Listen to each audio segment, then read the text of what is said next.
Welcome to the Cutting the Gordian Knot podcast. Today we are joined by Father Brad Elliott. He's a convert to the faith. He's a Dominican priest, and like all good people, he is a fan of Austrian economics. Currently, he's looking into issues of private property from a Catholic perspective, and that's generally going to be our topic today. Father Brad, thanks for joining me. Thanks, Jake. Thanks for having me. It's an honor to be here. So I want to kind of set the stage here with, in case anybody missed the first few pages of the Bible, which you really shouldn't have. Something happened. There's a fall of man, right? Things went south pretty quickly, and we lost a variety of things: connection to God, a rightly ordered connection with one another, and earlier we had dominion over the entire earth in order to put that in the service of God and neighbor, and to in order for creation itself to flourish. But we hand this over to Satan, who then becomes the ruler of the air. Spoiler alert, Jesus comes in, knocks him off, finds a strong man. You get the picture. But he's ushering in a time where we have a new ability to connect with God, connect with neighbor, and also, interestingly, what was lost has come back in the order of creation. So we should expect some changes, which I would call economic, because they relate to us operating in the scarcity of our created natural material world and transforming those things, having dominion over those things, and in response to the needs, the cares, and the things that we want to provide and be provided by our neighbors. So that's kind of the very quick theological overview of where we are. And I think it highlights how important to God, the fact that he gave us private property. He affirmed it in the Ten Commandments. So that's what we're discussing. It's important not just if you're a fan of economics, but also if you're a fan of, what God's doing in the order of salvation history. And that's very important, Jake. Thank you for starting right there. Because right at the very beginning of the story of creation, we realize that the human person has a very unique relationship to nature.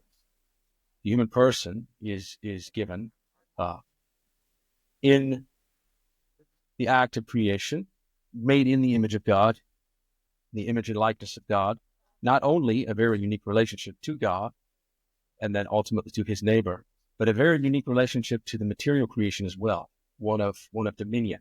And that's a relationship that is unique to the human person and not enjoyed by irrational animals. There's something unique about the human person in having dominion over creation in likeness to God. There's something similar here. So there's some type of symmetry between the human person's dominion over the planet, over nature, and that had by the Creator. There's something similar, certainly a distinction, but something similar.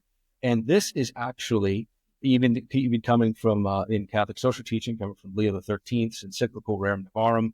This is the beginning of the meditation on the right to private property, how the human person can have a right to point to something in creation, a particular material thing in creation or plot of land or something, and say, this is mine. That is mine. I have a type of ownership over this. And that is a uniquely human reality, even before it's an economic reality. This is the important thing. The important thing, having a type of human dominion over a part of creation is not first, it's not first a very efficient way of allocating resources. It's first a moral principle. It's a moral principle that is unique to the human person, qua rational, qua created in the image of God. And this is important. This actually gets then to the very heart of what the seventh commandment would even mean. Thou shalt not steal. The seventh commandment, thou shalt not steal, presupposes that the human person has a unique relationship to what he calls his things that would not be enjoyed by an irrational animal. You could not steal from a dog, monkey, cat, in the same way that you could actually steal something from a human being. And so right off the bat, from the beginning of Scripture, the human person has more than simply an economic relationship with the material world. The material world is not something he's just supposed to allocate out in little parts, but the material creation is something he is supposed to govern in imitation of God. And that's actually a moral principle before it's an economic. And that is exactly then where Leo XIII begins his reflections on the right to private property, the very beginning of Catholic social teaching. The very dawn of Catholic social teaching, at least in the modern world, with the great encyclical Rerum Novarum, 1891, begins with the defense of the right to private property. And that's Mm-hmm. oftentimes misunderstood. People think he's simply reacting to the conditions of his age, or he's reacting to some kind of an eminent social condition of time or some kind of immediate problem. But it's actually a very deep speculative move that he's making, where he begins his reflection on man's social life with a defense in the first 15 paragraphs, defense of man's natural right to private property, which is important. Awesome. Yeah, no, that's fantastic. And that's something that certain groups of Catholics seem to be missing. This is a deeply Catholic principle that we have the right to private property because we are made in the image of God as rational creatures. Oftentimes, I mean, we're both pretty free market fellows. We can get characterized as supporting free markets just because of the stuff we get out of it, right? Just because we're consumers, right? We want to be swimming in our giant, lake of gold coins like Scrooge McDuck. That's really what we're after. But there's an entire different side that I like to stress a lot more, and that is the producer side, where there was a time when most people were, I don't know, there were mud farmers like in Monty Python, right? Just shoveling mud from side to side. This is the normal state of humanity. And certain people were clearly more capable than simply shoveling mud. When we see today the amount of different types of work people can have, it's a way to express our being made in the image of God in a much more grand and incredible way. You think about people who are working on, say, quantum computing, and they're making quantum computers to run AI. This is incredible. Aquinas talks about how there's more, in a sense, more dignity as you move up the chain of causes. So what you're doing is you're trying to make this thing that actually becomes, this formal cause of something, and you're setting up this incredible logic inside of this machine. Like, you're the architect behind this. You're the mind behind this. That is incredible work to have. I mean, that is borderline angelic work, right? As we rise to the very tippy top of what we can do, we start to try to overlap with the angels, says Aquinas. And that is incredible. The opportunity to have a system where people can use their talents that's unbelievable. So I think that we got to keep an eye on the producer side, that we get to express our being made in the image of God when we do incredible work that's much over and above simple mud farming. That's a very important point that you make. And all of these kind of wonders of human technology, the miracle of modern technology, these are all expressions of the human person as a true creator and a rational agent governing the world in the image of God, and then imbuing the natural world with the participation in that reason with which we were created. This is the human person as a governor, not just a consumer.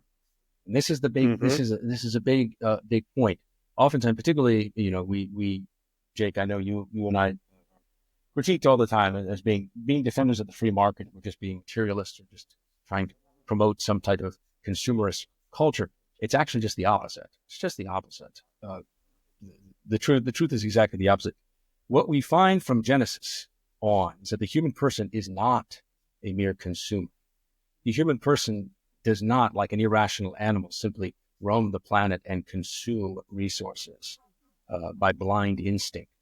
No, the human person created in the image of God has a unique capacity to actually govern the material creation. And so that material creation itself can then can be truly used, not just consumed, but used and applied to a higher end. Material creation is something with which we can actually imbue our creative reason. Use our creative reason, use our hands and our reason to create things and to turn nature, to turn material creation, to actually use material creation in a way which serves a greater whole. Doesn't just serve me. So I am called as a human person to govern things, not to just consume them for myself, but to actually elevate them to be at the service of the common good.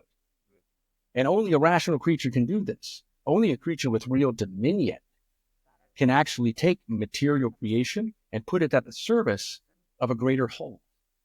A greater whole that is known, and love, the greater whole that we all share, So I would insist, and certainly the Catholic social encyclical tradition would say the same thing. There is an indisputable link between a human person having dominion over that which is his, and then the human person using that which is his for the common good, or what we would call the universal destination.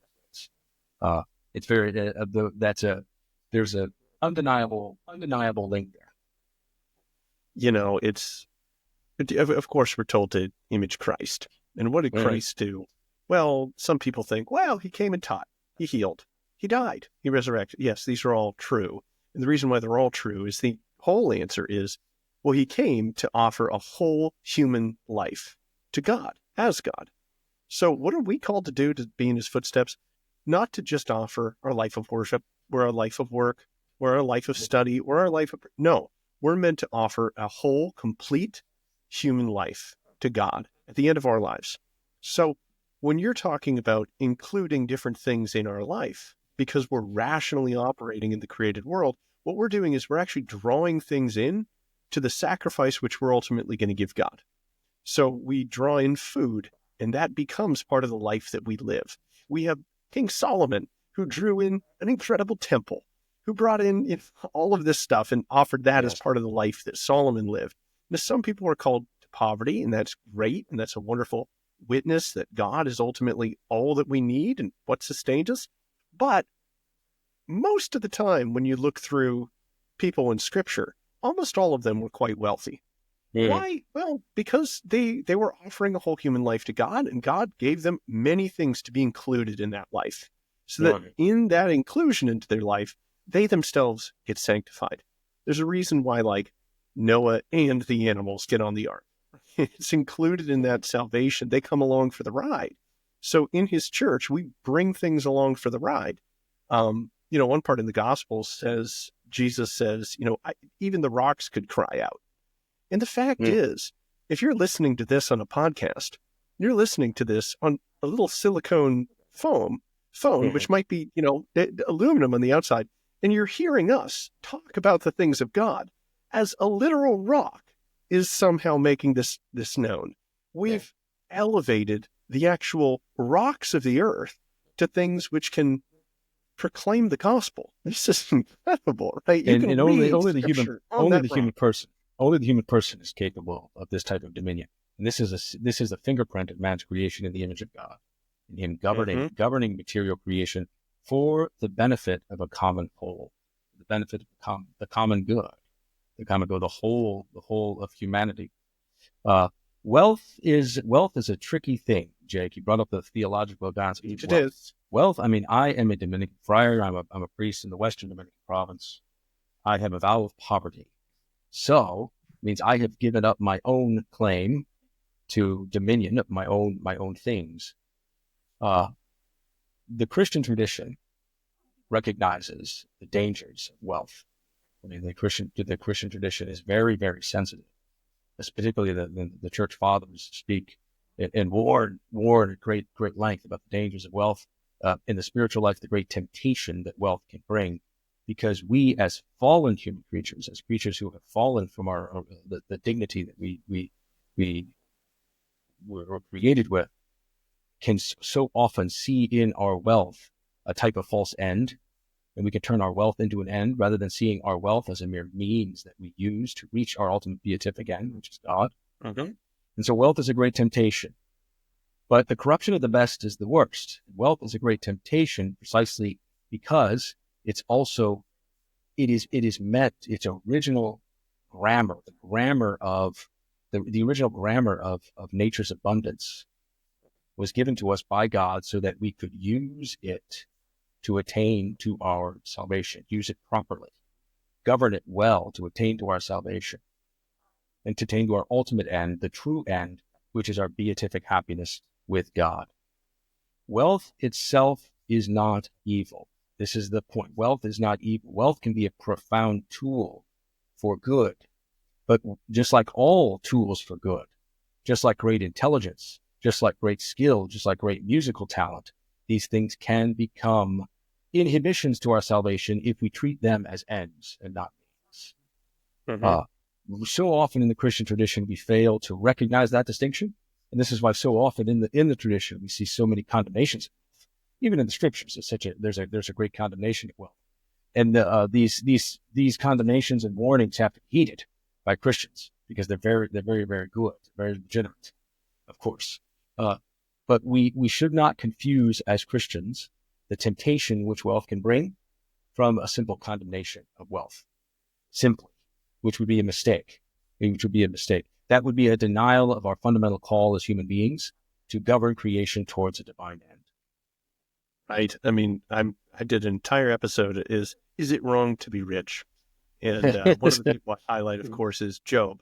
It says there was nothing sinful about Job. Like straight from the start, this is a man in whom there is no this guy's great. All right. But it also details that he had so many camels and dromedaries and whatnot. So he had this massive, probably international trading business, which seems to be what's implied by the text. I think I'd have to go back. I may have actually calculated his net worth. Wow. From what we know in Scripture. Yeah, I know I did it for somebody. I think it was for Job. I at least looked at Solomon's international tribute business, and I just valued that at a current regular P for an S&P 500. Oh, I took the servants of Job, I think, and then I took the median market cap for a company in small caps, and then I implied based on the quantity of servants he had how wealthy of an enterprise he'd have. So, anyways, I go back and do that if anybody's terribly interested. But it says that he had rotating feast days that his kids and his servants and his friends would come to. So clearly, this is somebody who there's not sinful. He's actually picked out as the one guy who's doing great. He's also incredibly wealthy, and you also see he's incredibly generous with his wealth. So he's creating wealth for others in this international trading business, and he's also sharing the abundance of the earth with his family, but also his servants and his friends. Like, that's great. He's inviting people into that so they can celebrate that Job is wealthy too. Exactly. Well, wealth and possessions itself, whether it's great wealth or small wealth, can be a fundamental condition for the practice of giving. Alms giving, as Aquinas would say, we give alms out of what we own justly. Having a type of dominion over that which is ours, and having a degree of wealth is the beginning of liberality. This can be a condition for which we can then extend into our material things a share of our own charity towards others. Having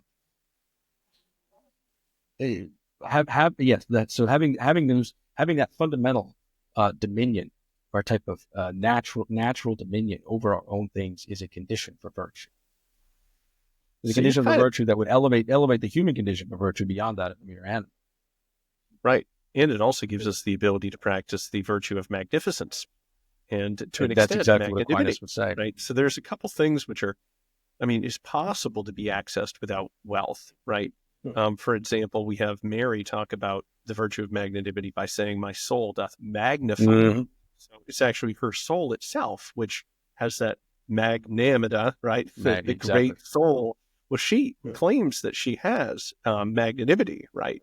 Even though she says, "But I'm a servant, in a lowly state." So it's actually possible to be magnanimous and to also have the virtue of magnificence, to make great things, right? Without wealth. But there's certain material ways in which you require those, or you employ those means in order to bring that about.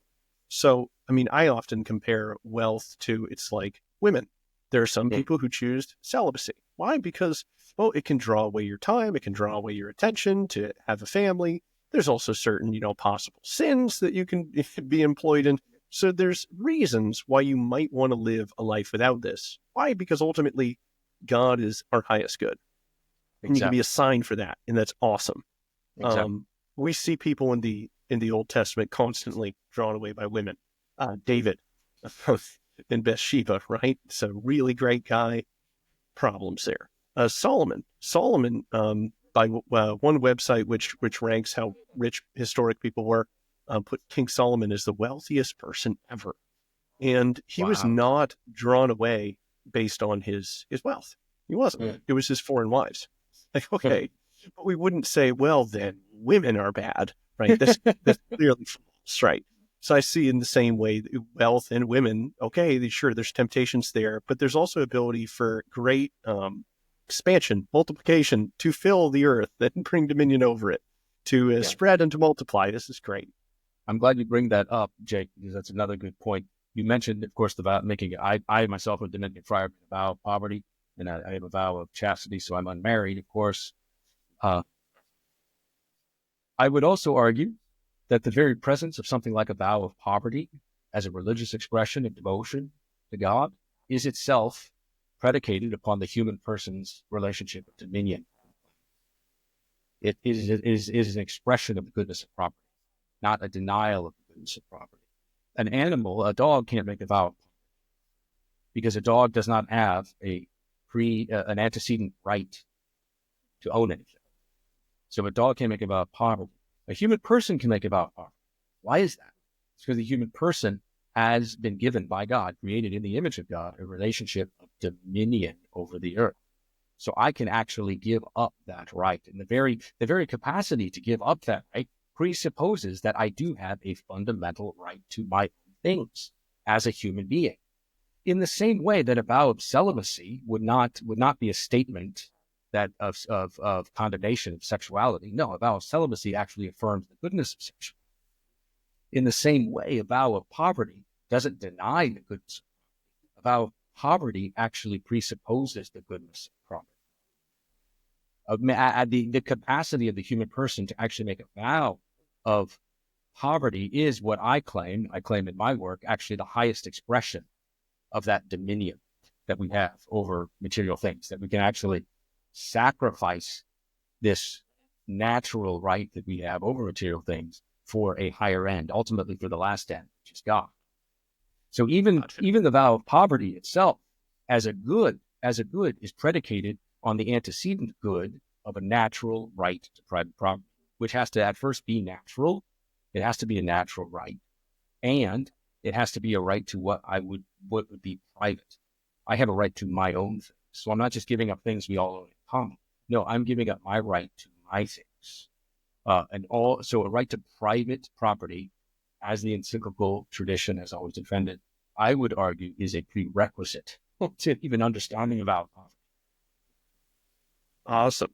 So, I mean, obviously we hear certain things bubble up like, well, there's this universal destination of goods. So what's up with that? Or in the book of Acts, we have everybody just seemingly giving up their ability to own property and everybody shared everything in common. So so how exactly does that work into this discussion? What would you want to say to somebody who says, well, yeah, maybe this is just a concession to our fallen human nature, but the church is here. We have sacraments. We can actually go in above what would be like in a natural order where I just have to somehow hoard. Well, that's always the word, hoard all the things which I have. I have to, make all these claims against another, saying this is mine and not yours. Yes. We're in this new church age, Father Brad. We can share everything in common. We got this new grace. We're baptized. We're one body. Exactly. Universal destination. I love it. That's a great image, man. That's your Age of Aquarius. Let's do it. It's a great great question. Huge question. First of all, the way I would answer this question is I would first start by saying is that there's a false assumption that we all have, and this assumption is rooted in so many different traditions. It's amazing. The assumption is that the goods of the earth, the primary ideal, is that everything is owned in common. That fundamental common ownership is somehow the ideal, and the reason why the human person has a private ownership of his own goods is somehow a product of the fall. It's somehow private ownership of goods is some kind of a bandage over the wounds of sin. This is very common, and that because now we're redeemed in Christ. Now our Lord Jesus has given us, not only forgiven us of our sins, but given us the gift of grace, so we can become partakers of the divine nature, elevates our nature beyond its natural capacities. Now we can go back. We can finally go back to some pristine idyllic garden where all the earth's resources owned in common. This is the ideal. That's a wonderful picture, but I would argue that it's actually not the real Christian ideal. And in my own work, I argue that's not, and I can argue even from Aquinas, that when Aquinas talks about property, he makes a very clear distinction between two things that have to be distinguished. He says when we talk about property, talk about ownership, we're talking about two principles. There's the dominion over a thing, and then its use, and the thing's use. And then he does claim in his treatment on private property, which is just simply the first two articles in his question on fact, that that man has a natural right to own things. It is licit to own things privately, but then the use or usus of goods ought to be common. So there's a distinction between the ownership of a thing and the use of a thing. And the use of a thing and the ownership of a thing they're necessarily distinct. And this distinction between the ownership of a thing and the use of a thing then becomes a key distinction for his explanation. The sin of usury is, for example, that a thing can have an ownership and a use, which are two independent realities. Two independent realities. Well, we covered a big old usury episode with yes, our mutual friend Matt Advent. Matt Advent, ago. Yeah. It was one of the most popular episodes we've had. I think it's one of the most popular ever. So you got to beat Matt on this episode. Yeah, well, I've spoken to Matt Advent. Yeah, he's fantastic. I encourage people to listen to that episode too on usury. Is this topic keeps rearing its head as well? Oh my goodness! For some odd reason, I don't know, keep rearing its head. So, but anyways, to get back to the property question, God himself has principal dominion over all things. And Aquinas would say this: God has a principale dominion over the natures of all things.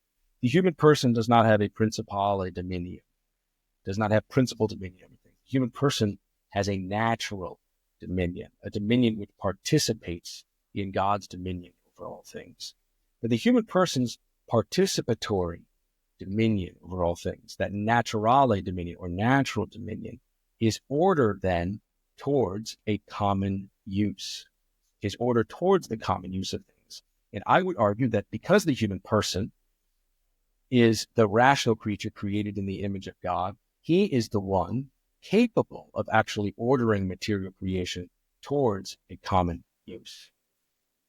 The human person is the one that's capable of actually governing creation in a way which isn't mere consumption, but actually is ordering creation towards a common use.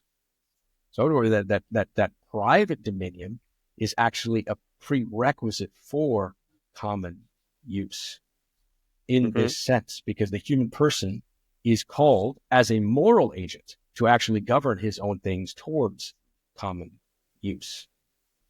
And then when Aquinas then defends the licitness, and he says it's licit, the licitness of owning things privately, he defaults back to Aristotle's fundamental three reasons that Aristotle gives for private ownership, basically.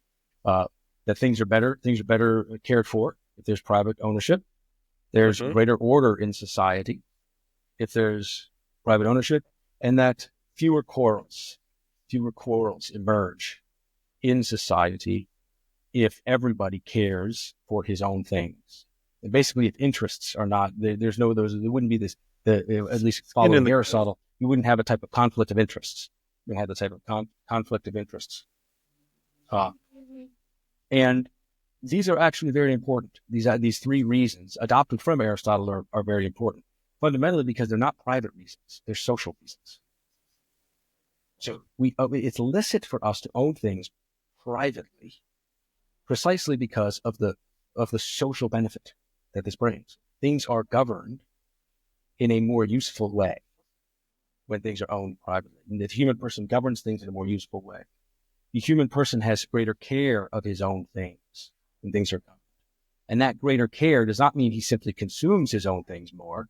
No, it means he has a greater care of his own things. He's governing his own things towards the common whole. And then ultimately, fewer quarrels emerge in society when each one attends to his own interests, which is interesting. So fundamentally, the privateness of property has, as the encyclical tradition claimed, a social mortgage. It's a social relationship. We have a right to possess our own private things precisely because of the social benefit that necessarily comes from this private possession. So to put our economic hat on for a moment, first, let me kind of reinforce some of those points there and make it really practical for people. A while ago, I think it was 3 or 4 years ago at this point, I was a guest lecturer for on some environmental economics stuff for a lab. Okay. And so I came in and I thought, okay, what do these little college kids need? They need a good object lesson. So I was talking about the management of fisheries. And I said, okay, guys. And I was proposing like the Icelandic model, where basically you sell the right to fish, and I think it's time blocks. But in any case, I said, all right, everybody in your lab table, gather around. Here's what I'm going to do. I'm going to dump these Swedish fish into the middle of the table. And it's just a big open ocean. And the goal is to get as many fish as you can. All right? That's the goal.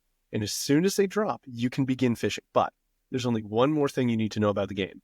If you can wait 30 seconds, the fish will multiply and you'll get more fish because the fish will have baby fish. I'm like, do you understand the rules? Wait 30 seconds and more fish come. All right? But the more fish you get, the more you win. Okay. All right. Everybody knows. So I take the Swedish fish bag, and this is a bunch of college kids. Most of them are probably more left-leaning, would endorse some type of socialism. They're very, community type people. I dump it there, and there's like a 1 second pause. And then one sneaks their little hand out to grab a fish, and then everybody grabs the fish like crazy. Now they're all gone. So I do this at every single lab table. I'm like, guys, remember, just wait 30 seconds. But of course, none of them can do it, right? So I'm like, all right, okay. We're going to change this. We're going to make one tiny change. I want everybody to put their arms out like this in a circle, right? This is your fishing ground, all right? So you all have a piece of the ocean. Now, the same rules, okay? The same rules, but I'm only making the one change. You now have your piece of the ocean. I sprinkle it in, and I'm like, why are you guys waiting? They're like, well, if I wait, I get more fish. I'm like, right, but you didn't last time. They're like, right, but nobody's trying to take my fish. I'm like, yeah. Oh, so I go to the other tables and I do the same thing, and then the fish multiply and I run out of Swedish fish. And of course it ends, but I'm like, all right, so what happened there? Everybody ended up better off. The ocean ended up better off. And what was her one change? The one change was we introduced property rights here. So we often hear, oh, well, everything starts with this common good and, the use by others and whatnot. It's like, well, hang on. If we start with we're rational people who can look ahead, who can care for not just the fish today, but the fish tomorrow, then we can make good choices to steward the earth. And as far as the use, these are fishermen. They want other people to use the fish by cooking them into delicious dishes or frying them or something, right? They're fishermen. They're actually turning this over to the use of others, and they can do it more effectively if they each have private property, right? So that's kind of a practical way. And kind of the other thing I want to point out is there's a fight in economics between these nutcases who think that demand precedes supply and people called supply-siders who believe that supply comes before demand because you know what? In order to demand something, you need to hold up something in your hand, right? If you hold up your hand and just say, feed me, that's not going to get it done. But if you hold up, say, a fish and go, hey, I'll give you a fish. Will you give me a pair of shoes? The answer might be yes. So it actually begins in economics with kind of what you were saying. We have to look at the public use of the thing. We have to create something that others wish to have. That's actually the genesis of this. So we look forward with our rational minds. We put ourselves in other people's shoes. We imagine what it's like to be our neighbor. Then we produce something that our neighbor wants. Exactly. That our neighbor wants to use. And then it's as a result of that, it's derivative of that behavior that we are paid in the order of justice. And then we rightly have a title to consume whatever wealth we got from that transfer. Well, it's fundamentally so that relationship of private dominion is fundamentally ordered towards its social use. It's ordered towards its social use precisely because its society benefits when the one primary protagonist of the common, the human person, can govern his own things. If the human person is detached or untethered from the ability to govern nature, the human person will not govern nature towards a common. Nature will descend back to a wild state, a type of state where it's just there for the raw consumption of animals. And the human person could descend to the state of a mere animal, just a consuming mouth running around, like the students with the Swedish fish. If they did not have their own private ownership of a certain portion, right? But if we give everyone, if everybody has their own ownership, that stake in the whole, which they can call their own, that immediately engages their rational capacity to govern.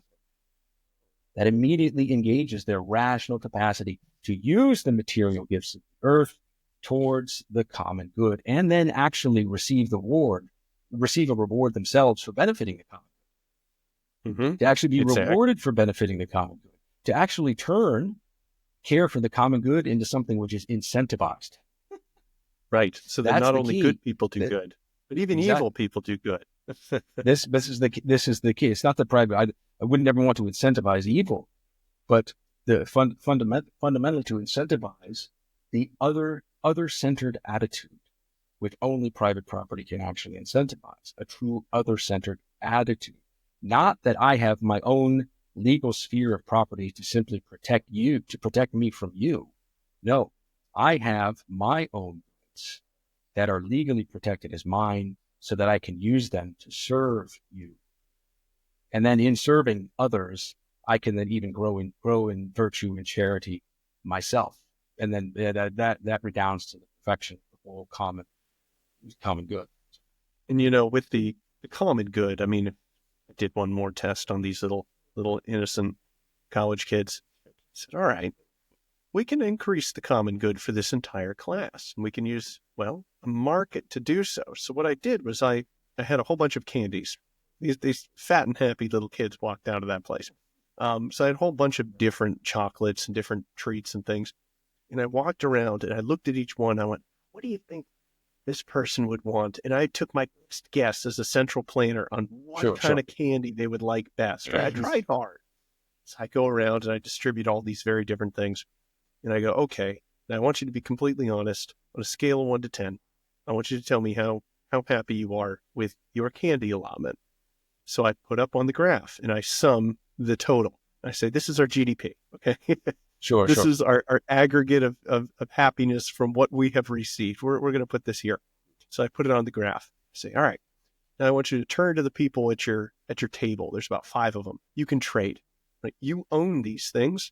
Now I want you to see if you can engage in mutually beneficial trades. So I let them trade for a couple minutes and I say, all right, nobody brought candy in from outside, right? Nobody had anything in their pocket. I'd like to do the test again. And we go up like 20, 25%. Look at that. We've actually made everybody better off. I did my best as a central planner, but it turns out that when every one of you traded after being given your private property, you actually made the whole class better off.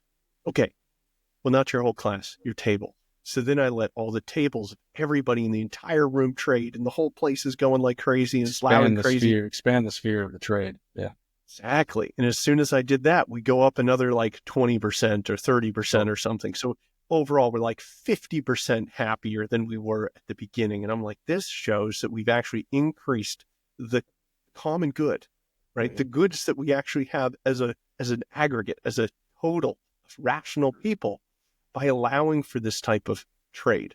So that's an answer for how do we get the common good out of private property?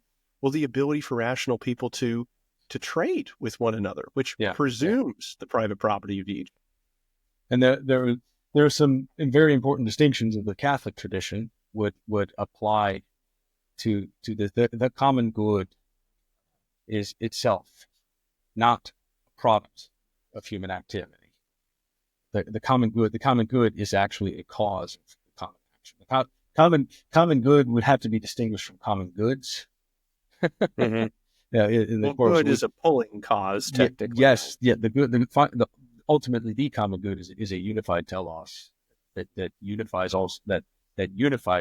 human action. The common good itself is not the emergent order.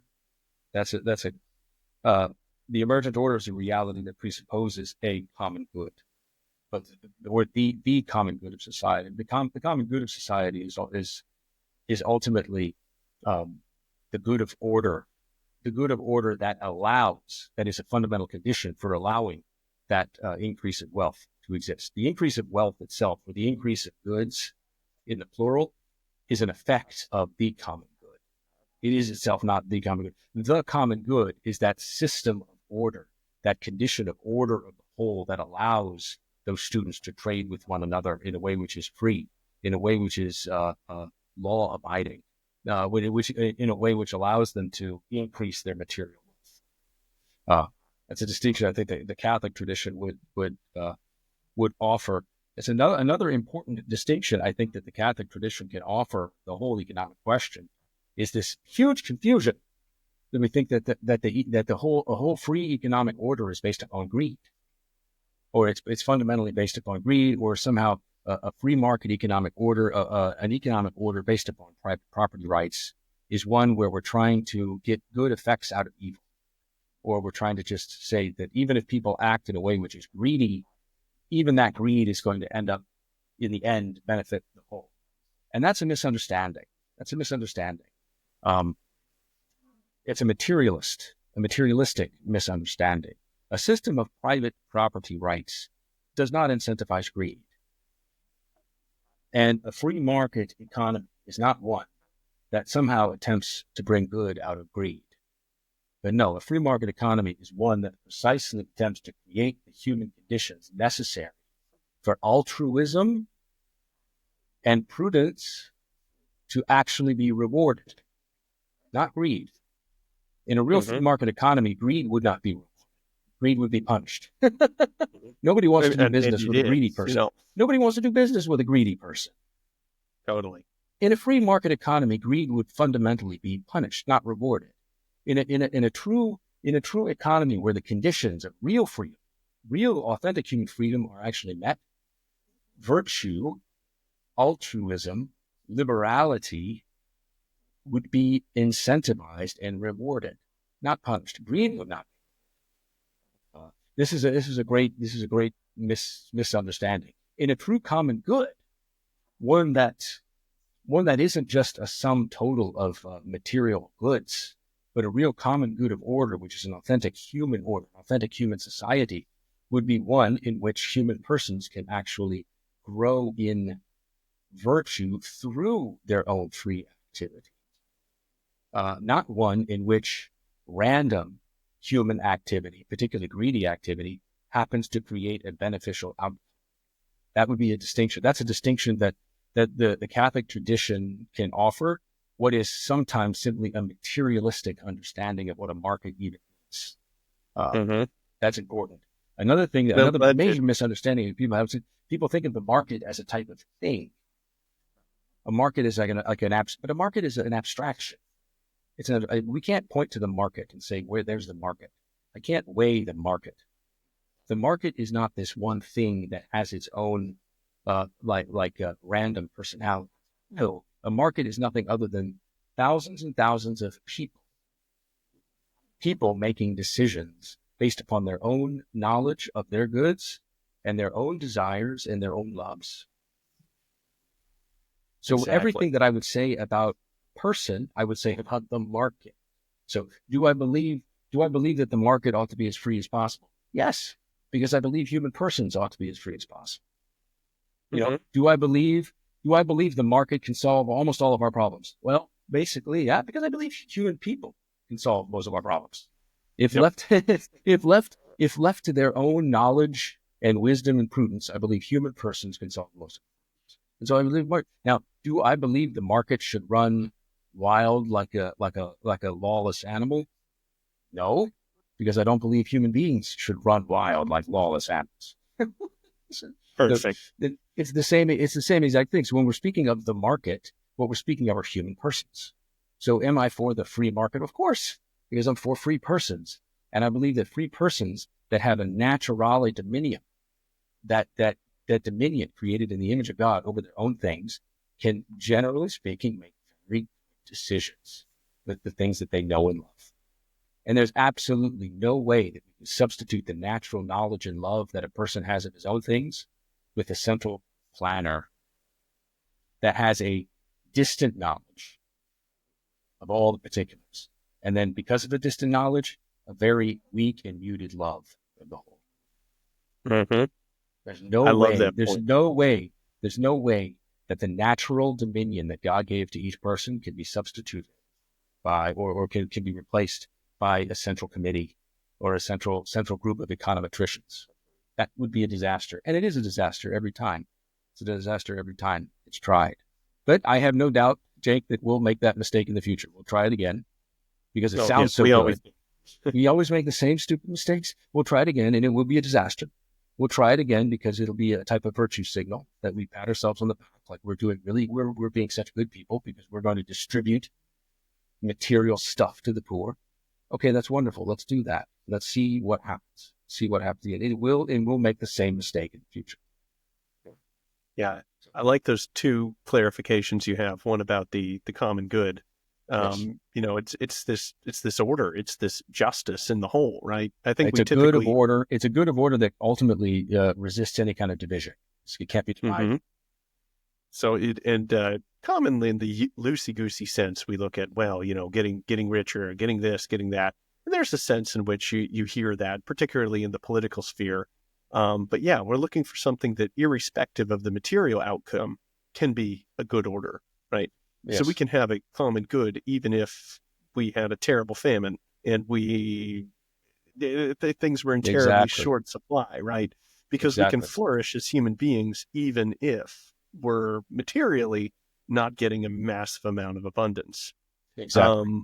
And I like how you equate markets to people, right? What Yes. we say of markets is what we should say of people because, well, the markets are a bunch of interacting people. I think that's all that point. it is. That's all that it is. That's all Mm-hmm. that it is. Unfortunately, then we will start to think. We'll start to speak in our language. We'll start to reify this thing we call a global market or a national market, and turn it into something that becomes in our imagination either a thing of condemnation or proof. And it's not. It's human persons. Or then we'll start to speak of this insanity that we call a market failure. Mm-hmm. Like which nobody talks about government failures. Exactly. We'll say, "Oh, it's a market failure." I was like, "Exactly. Well, what is this thing that's failed?" I did an episode on a bunch of economic myths, and one of them was that capitalism relies on greed. And I just said, it's nonsense. It's absolute nonsense. I understand from a very surface level, if you're really not thinking about it, how one might think, well, it starts with just wanting things, but well, that's kind of false too. It actually relies on you finding what way to best serve your neighbor in the way that they wish to be served. But all that aside, if you just take the alternative, which is say like a socialism or central planning or communism or something like that, where we take away private property. Well, what happens if we remove greed from both systems? Well, if there was no more greed in free markets, I think people would still want to serve their neighbor. And then once they did, I think their neighbor would still want to reward them for supplying the thing that they wanted. I think the free markets would work better than ever if greed vanished tomorrow. Exactly. But on the other hand, let's take the alternative system, say a socialism or a communism, whereby people assemble based on a grievance, and then they assault the public with their demands in order to get more of this, more of that, give me this, give me that. I think that it would absolutely collapse if greed was removed. I don't think that at least communism could stand at all. And I doubt that socialism could be sustained either. So I think that Well, they yeah. appeal to greed. They appeal to, hey, this other person has more than me. We need to take it away. We need a wealth tax, man. That's greed, right? Greed exists not just in the hearts of the rich, but in the hearts of the poor, and sometimes to a greater degree. Yeah, well, ultimately, I would argue, the idea that all of the Earth's goods are just going to be under the dominion of the central planner and then doled out, that is pure consumerism. Then the human person becomes just a consumer.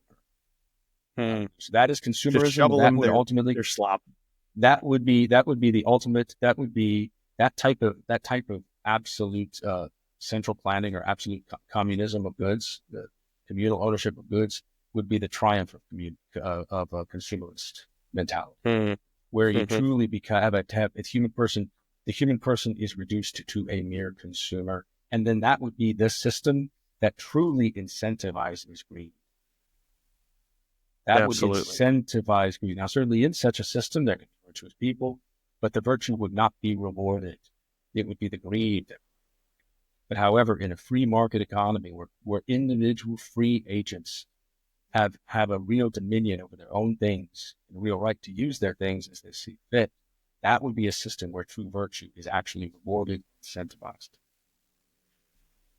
So I think we want lots of free markets. I agree that it can solve most I think it's just anything. there's a radical misunderstanding. There's also a radical misunderstanding between these two things. And sorry to interrupt you again, but Oh, go for it. between the idea of greed and the fundamental principle of self-interest. Explain that. Yep. Self-interest is absolutely not greed. There's nothing more. Here's what I've said. There's nothing less self-interested than being greedy. Greed as a vice would be at best a false type of self-interest. It would be, I mean, there's just the human person cannot act in a way which is not self-interested. This is nonsense. This is nonsense. The human person, as every creature in the cosmos, has to act towards its own perfection. There are fundamental inclinations woven into the natures of everything, every created thing, to act and to move and to incline towards its own perfection.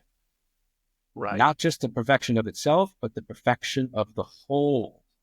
This is fundamental to the metaphysics and the moral teaching of someone like a Thomas Aquinas, is that every created nature inclines towards its perfection. God is the only being whose being and his goodness are identical. He cannot be better. He cannot receive more goodness from his activity. He is pure actuality. But every finite creature, every creature created by God, since our being and our goodness are not the same, we incline towards our perfection through our action.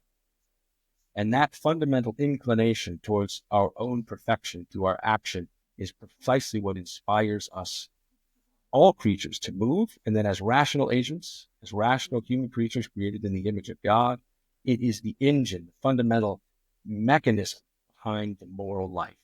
And for Aquinas, every created thing naturally loves the whole more than it loves itself. This is the point. Every human person loves the species more than it loves itself. Because every creature loves the whole more than itself. Ultimately, every creature by nature loves God more than it loves itself. The ultimate self-interested behavior is behavior that benefits the whole. Mm-hmm. Is the And ultimate we often behavior that benefits the whole. The behavior that the human person by nature, now this has been corrupted by sin. Sin has corrupted this fundamental dynamic. Sin has corrupted it. The fall of man has corrupted this natural love of God, love of the whole above self.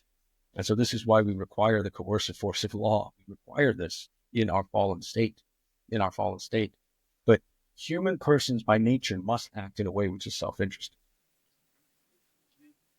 Right. And I mean, this is baked into the second greatest commandment: love thy neighbor Love as thyself. It as actually yourself. implies a properly ordered self-love.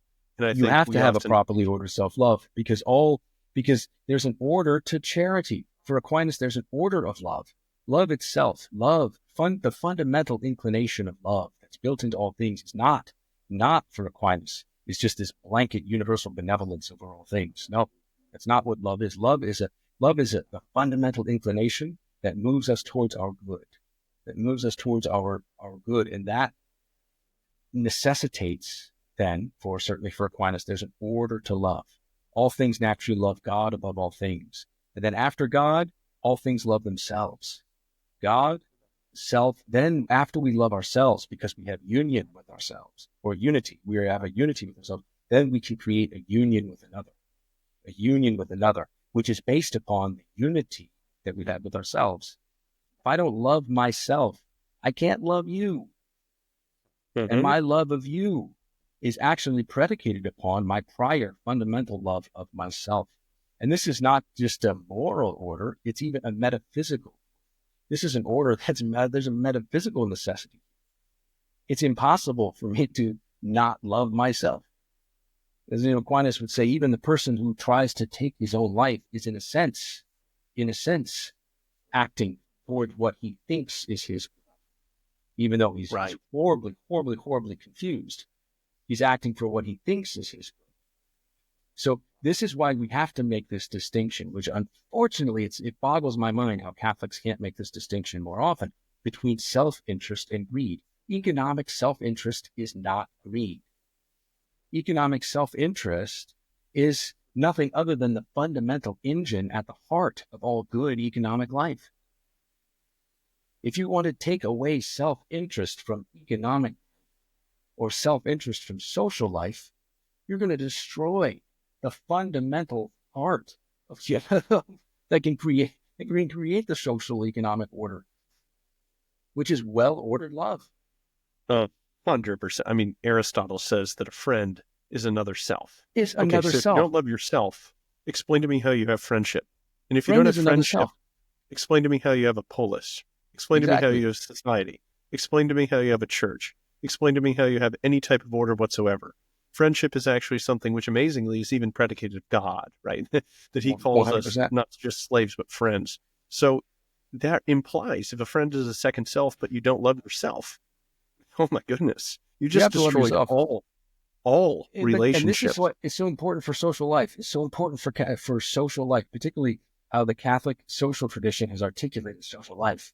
And why, and we've spoken about this before, Jake, about why for human society, we can't just simply have blind or stale justice. We need to have real friendship, charity. And ultimately, charity itself is friendship with God, friendship. So I can actually call, through the gift of grace, I can actually call God another self. Why? Which is absolutely, it's absolutely wild. It's the most incredible. Awesome thing that is, and this is why we could never figure this out on our own if it wasn't revealed.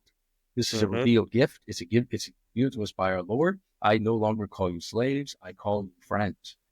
And in the beginning of his treatment of charity, Aquinas starts with that God himself has actually revealed that we can become friends of God. And that means we can actually be in union with God as a sharer in his own goodness and a friend of God.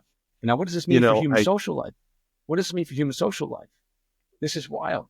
This means that human society, human social life, is not just based upon the rights that I owe others, the duties that I owe to another person, but I can actually treat the other as another self.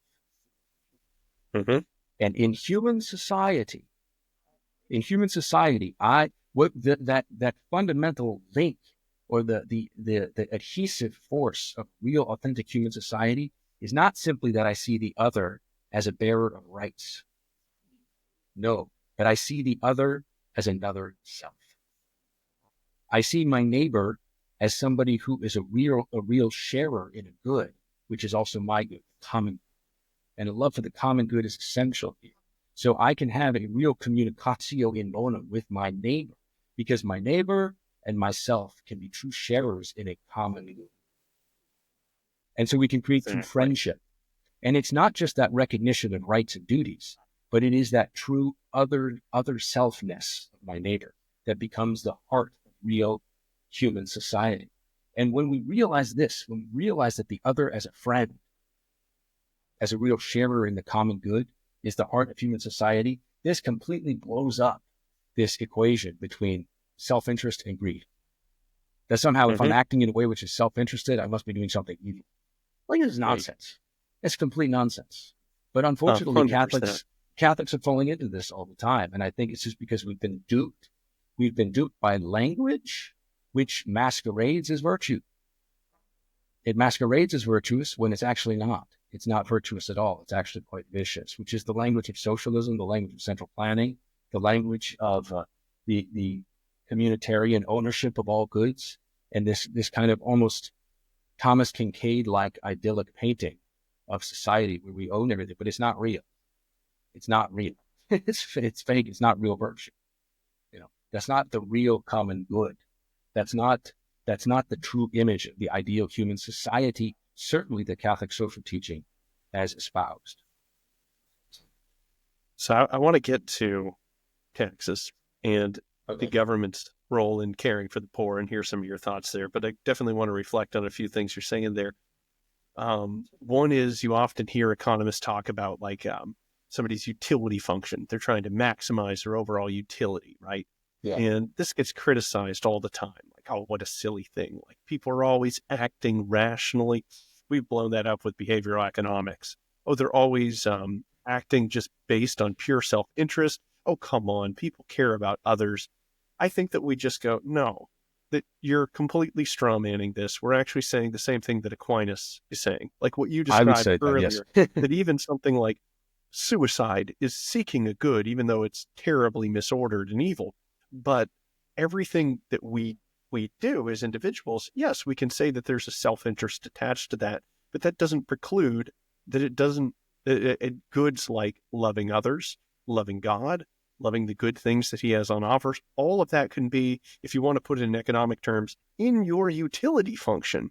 And when we talk about people acting rationally, what we're saying is you don't actually act like completely against your self-interest, because even in those cases, which it looks like you are, like you gave the suicide example, there is a good which is being sought, even if it's just the cessation of pain. That's good. Yes. It's just you're subordinating the good of life to that much lesser good, and you're creating an evil event by misordering the hierarchy of goods. But even so, we're saying that you're acting in a rational manner insofar as you're acting, being drawn by something which you perceive rightly as good. You just got to order that right. So I don't think that what we're saying here with Aquinas is much different than what a regular run-of-the-mill Austrian economist might say about a utility function. We would just have to fill out that utility function with a variety of goods which are being sought. Some of them are the goods of relationship with God, others, etc. The other thing that I'm entirely sure how to work this in, but I got a question for the mailbag a few episodes ago asking about sacrifice.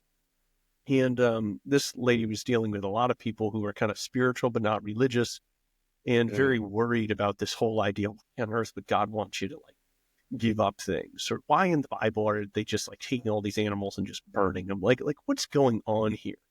And the reason why I want to cover this, I think it does really fit into our whole idea of self-interest and the role of self and how it is supposed to be perfected. One of my answers is basically that we shouldn't understand sacrifice as God trying to rob us. That the sacrifice is not about demolition, it's about transformation. That what we give up to God is transformed and then given back to us. Even in the Old Testament sacrifice, a very tiny percentage of them were just burned, for the sake of destroying it. It was typically given over to God on the altar, and the priests come around that, and then it transforms into a common meal for the priests, for the people there, a celebration in the temple to join everybody together in the praise of God.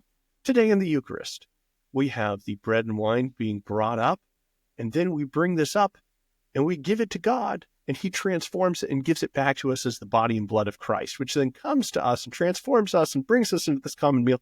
So sacrifice is not principally about demolition. It's about a type of transformation, which actually redounds to our benefit. So when we're talking about self-interest and we're trying to describe what we're doing in the economic sphere, we are giving things up. We are sacrificing. That's what work is. Work is a type of sacrifice, right? It can be hard. I've been building houses in 20-degree weather and they're unheated. It's tough sometimes. Even the But very we, act of we give that savings, up. for example. Savings, for example, is a type of Savings. sacrifice. Absolutely. But I think that we ought to expect that this follows the right order of all other sacrifices, that we should expect that when we give these things up, it's not just gone. It's not like you need to always give and get nothing ever in return and have no self-interest whatsoever. No, no, no, no, no, no, no. That's not actually the way the true God works. That's the way like Baal worked. He just robbed you. No, we should expect that things are transformed when we do it in light of God and in obedience to God. And then this comes back to us. I think that is, in a sense, what happens with our work in the market. We give up our work and then we get back something which in trade goes over and above the value of what we gave up to somebody else. That's good. That's a good type of sacrifice. And that's what's present in the markets. Well, there's an interesting connection that you make up, Jake, there between uh, sacrifice, and the market and its self-interest. There's a lot of deep connections here. And we can go a lot of different ways with that. But also, as a priest, let's start with the spiritual. Let's start with the spiritual perspective there. Good Sacrifice idea. to God. Let's start right here. Sacrifice to God. Ultimately, theologically, God does not need our sacrifice. Mm-hmm. Am I hungry? Do I need the flesh of bulls and goats? Were I hungry, I wouldn't tell you. I own all these things. He said, this Right. is Psalm 50. So God doesn't need any of these things. We sacrifice to God, not because God needs it, but because we need it. We need to sacrifice to God because our sacrifice to God is perfecting us as creatures in relation to that God who ultimately is our perfection. It is our ultimate good. Now, what does it mean to sacrifice something? Well, it comes from sacra facere, to make something holy. So a sacrifice is to make something holy, sacra facere. And to sacrifice something is to destroy it, to offer it to God completely, making it holy because it's entirely offered to God. Now, how is that making it holy? How's this something making it holy? Not because God needs our sacrifices, but precisely as creatures of God, we reach our perfection in our proper order to our Creator. And our sacrifices properly order us to our Creator. And our sacrifices to God ultimately redound to our growth in holiness and perfection. This is why God commands sacrifice in the Old Testament, not because He needs it, but because we need it.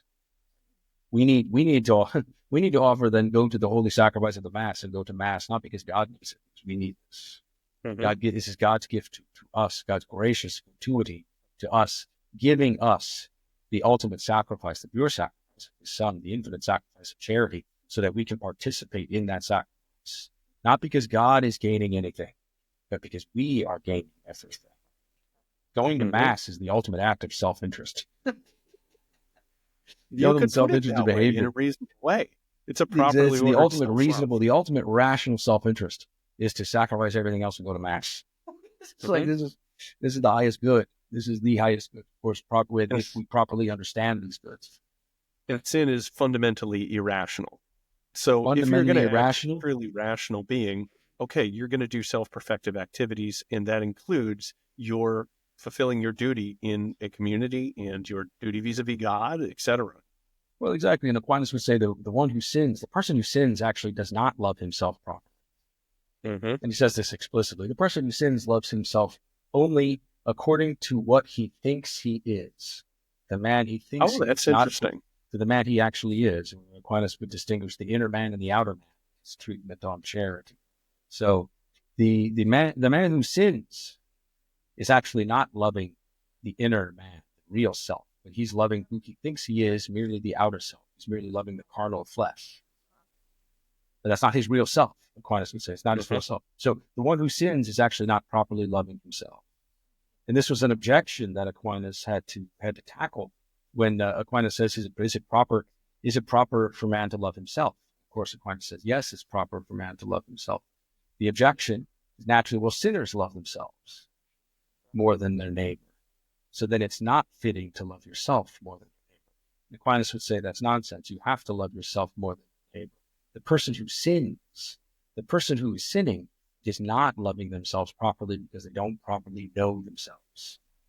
Mm-hmm. They don't know themselves for who they really are. And that's tremendous insight. That's also tremendous psychological insight there. But that's also, I would insist, as someone who loves the intersection of moral theology and economic thought, that this is also an engine behind real economic trade. A trade, any authentic, free economic trade of goods between two rational creatures created in the image of God, must always benefit both.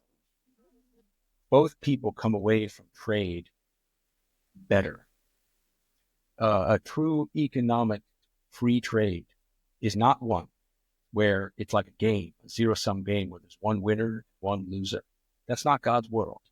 God's world is not a world where one person wins only when another person loses. That's not the world created by the good God who is so good, he's pure act.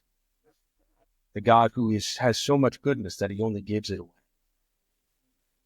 The real common good created in imaging the real God is one where everybody wins. There's not a winner and a loser. There's only winners if human beings can enter into free trade with each other. Now, in a sinful environment, in an environment where there is sin, there enters the reality of human unjust coercion, where one person is trying to, in a certain sense, use their power to control the market, whether through monopoly, through coercive price control, or something. Which is controlling people.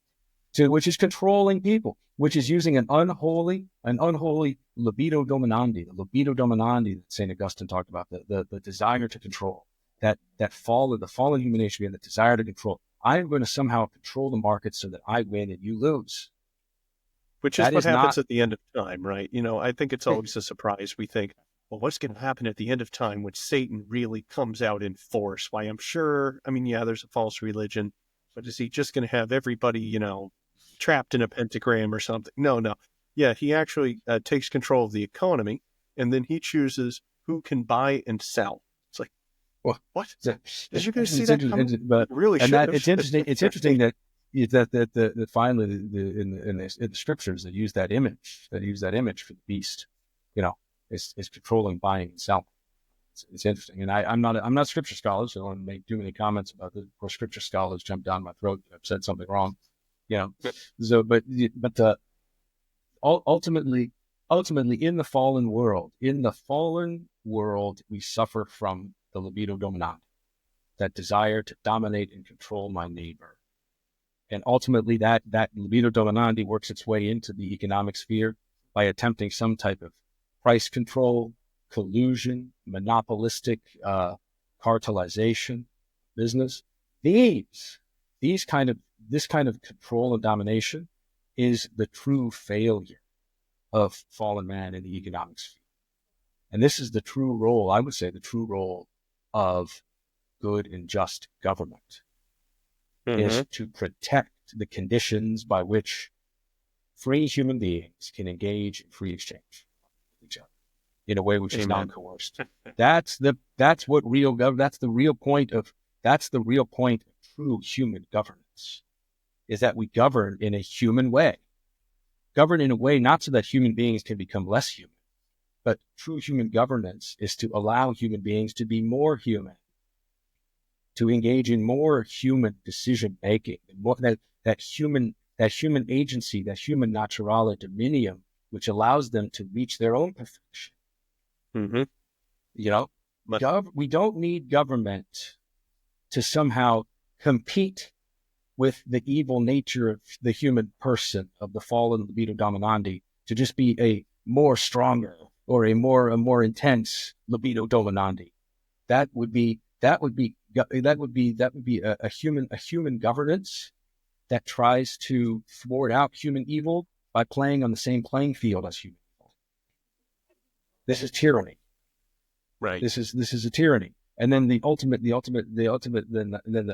culmination, or I would say the consummation of that tyranny, would be the crony state, where you have this weird intermingling between the cartelization of business and then government regulation, which is basically what we have today. To a great degree. I mean, it Yeah. could get worse. I Yeah, mean, it will what you're always kind get of worse. Yeah. describing is like fascist Germany, right? It's just that the corporations are basically tools of the state, but they are corporations. Or if you kind of take a slightly different mix, you have the means of production held by the state, and that's socialism, communism. Um, Bad stuff for sure. My tagline for government is typically, I just want government to make it easy to be virtuous, Exactly. difficult to be vicious, Exactly. and such that anybody who comes into our society finds themselves acting virtuous by default. That's why. Not easy to be virtuous, not compulsory, right? I think Well, that's not going to go it, well. And it couldn't be. difficult to be vicious, not impossible, and just Now, a unfortunately, default. exactly. Unfortunately, fallen human nature, we want easy solutions. We want a very easy Mm-hmm. solution. So there are a lot of people that just simply want government to come in like a Deus ex machina and force everybody to be Mm-hmm. good. It's And tempting this to is, say, well, come on, Jake's idea of easy to be virtuous, difficult to be vicious, why not mandatory to be virtuous, yeah, we're going to impossible to mandate be virtue. vicious? We're going to mandate virtue, and I'm going to coerce you to be virtuous. I'm going to coerce you to your virtuous activity, and then you're going to learn to like it because that's how virtues are developed. I mean, this is nonsense. But I mean, This we is hear this. We hear people talking like this all the time. And it's easy because it's fallen human nature. We want very, very easy solutions to complex problems. Uh, but of course, the human person can never be forced to be virtuous. This is nonsense. Mhm. This is complete nonsense. Now, Because, I mean, law has the power of coercion because we're fallen. and to teach, right? To So there's teach, certainly a role of it has an law. effect. It has a pedagogical effect. It has the power of coercion because we're fallen. But in law is fundamentally at root, by its very definition, it's an ordering principle. It's an ordering principle. It's an ordinance of reason, ordered towards the common, which law itself, although it has that coercive power to prevent me as a fallen creature from falling into positive evils. Human coercive power by its very nature could never, via some Deus ex machina mechanism, force me to be a virtuous person. It wouldn't Mhm. even by that point be my virtue. If law Right. forced me to be my virtue, it would by that very fact destroy my virtue. And there's times where we need to prevent people from using their freedom terribly to murder people. We might need to put them in a cage, sure. But Well, absolutely. And my this is point. why law would have that coercive power. Because law, as an ordering principle, and Aquinas is clear on this, as an ordering principle, law fundamentally has two movements. It moves us away from evil. Mhm. It orders us away from evil, and then it orders us towards the good. It orders us towards our good. And so those are two fundamental movements of law. But then the coercive power does not symmetrically apply to both of those movements equally.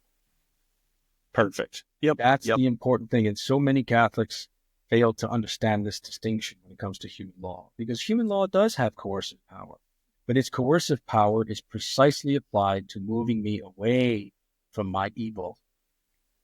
But human coercive power cannot coerce me towards the good in the same way. It can't Mhm. coerce me towards the good in the same way that it can coerce me away from the evil. Right? Because, I mean, you require like an act of will to say, I want to do this, to make it either evil or good, right? You actually have to provide your willful assent to an action in order for it to have a good or evil characteristic. So if you are just completely forced to go to mass, it does not become for you a good action unless you have decided to give your assent to, I want to go to mass. If you're Yeah, kicking and screaming, I really don't exactly. see what that's Yeah. done anything for The you. mass still is a good. The mass remains a good, Mhm. but it's no longer my good the same way. Right, It's right. no longer my good. It's not, it that doesn't, it's just my putting my body, or the law coercing my body into a church at a certain time of the week does not redound to my perfection in the same way as it would if this was something that was. So this is why And what I want the coercive force of law cannot apply to both of those movements. to, And this is what we said, well, law, I mean, I hear this from Catholics all the time. Well, law, that's what law is for. So we have to force people to be good. or we have to force people to practice religion through the force of law, and that would be good law. That would be good law. And I would simply argue that law is a tool. That if we apply this tool in that wrong way, it can also equally become powerful.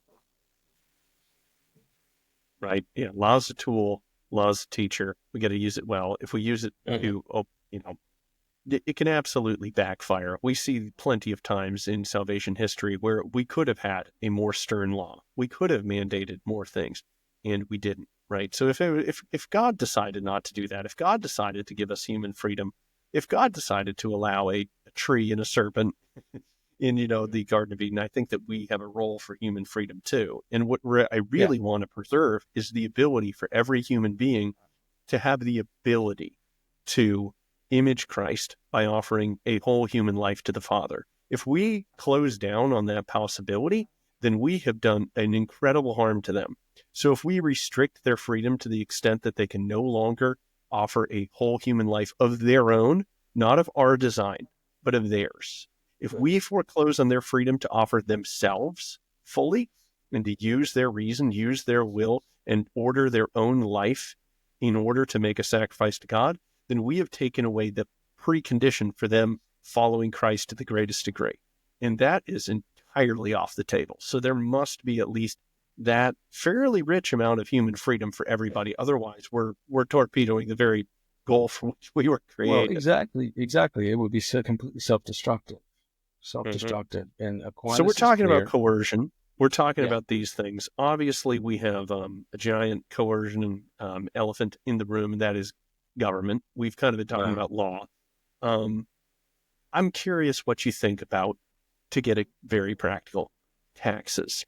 So we see that there's taxes in the Old Testament. We see there's taxes which are condemned, like the 20% ridiculously high rate from the Egyptians, which is like half of what we pay today.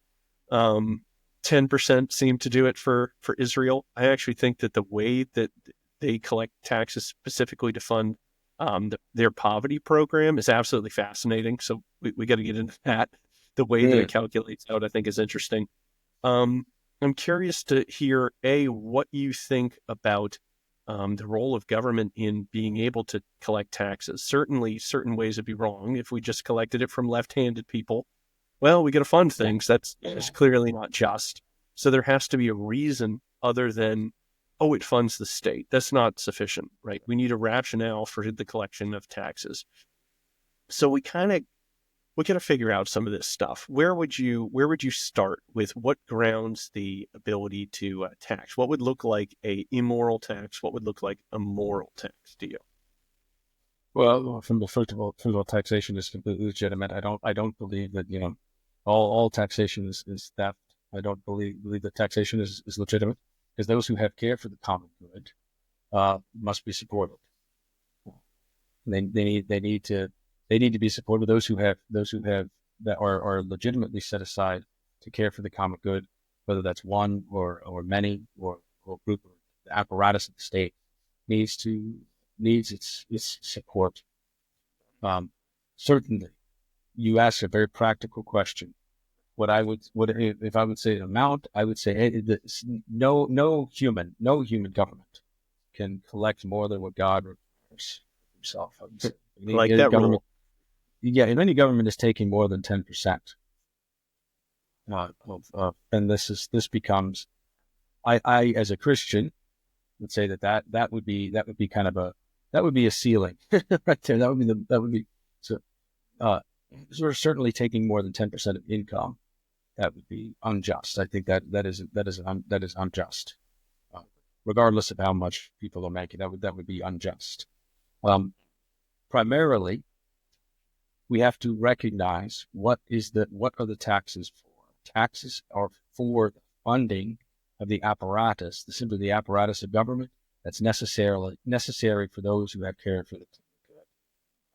And so, insofar as citizens partake of the common good, there's a certain duty to pay tax. What I find dubious is in the modern world when we have used taxation as a means of social engineering. Hmm. Or to eliminate inequality, which Rerum Novarum says is a natural part of nature and is not to be assaulted. Inequality is built into nature. There will always be Mm-hmm. inequality. If we try to eliminate inequality, we're actually fighting against we're fighting against something that's far greater than what we're fighting against nature. Always be natural inequality. I don't believe that the purpose of taxation is to redistribute wealth. So the free market is the greatest wealth redistribution mechanism in history. That's basically all that we need. The purpose of taxation is to fund those who have care for the planet. Mm-hmm. So taxation used as a means of social engineering. Let's say we're going to heavily tax those particular products we don't want. There's a particular product that the government deems is not right, so it's just going to tax it out of existence. Well, that would be, that would be an unjust use of taxation.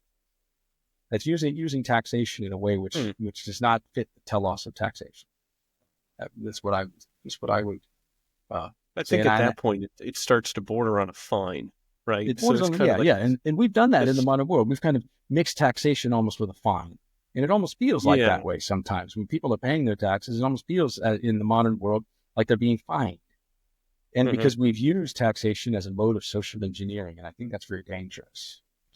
Yeah, is what's really disturbing with the whole inequality discussion is it's just a fact that if you don't have a highly progressive tax rate, if you don't tax people who are on the upper end of the income distribution, and by the way, people pop through that distribution like popcorn. It's wild. Mhm. If you look at the data from, say, Mark Rank, it's incredible. I've quoted it a couple times in Oh the yes, podcast. But if you don't do that, you get higher overall economic growth, which means in 20 years, the poor will be doing better.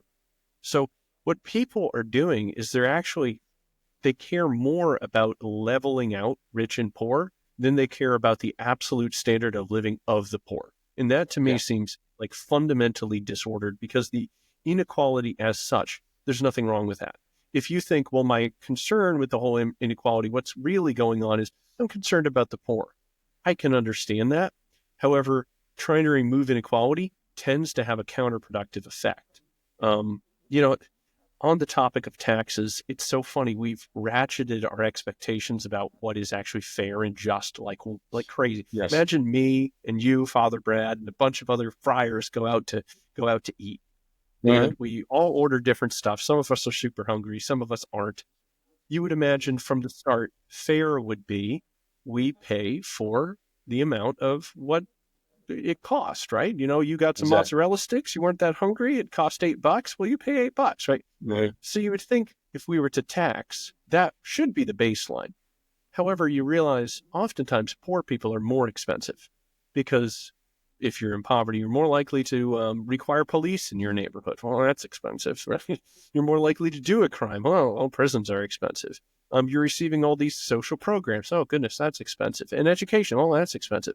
So if we actually started out just from like that principle, level one of what you might call fair is everybody pays for the cost of the government that they are responsible for.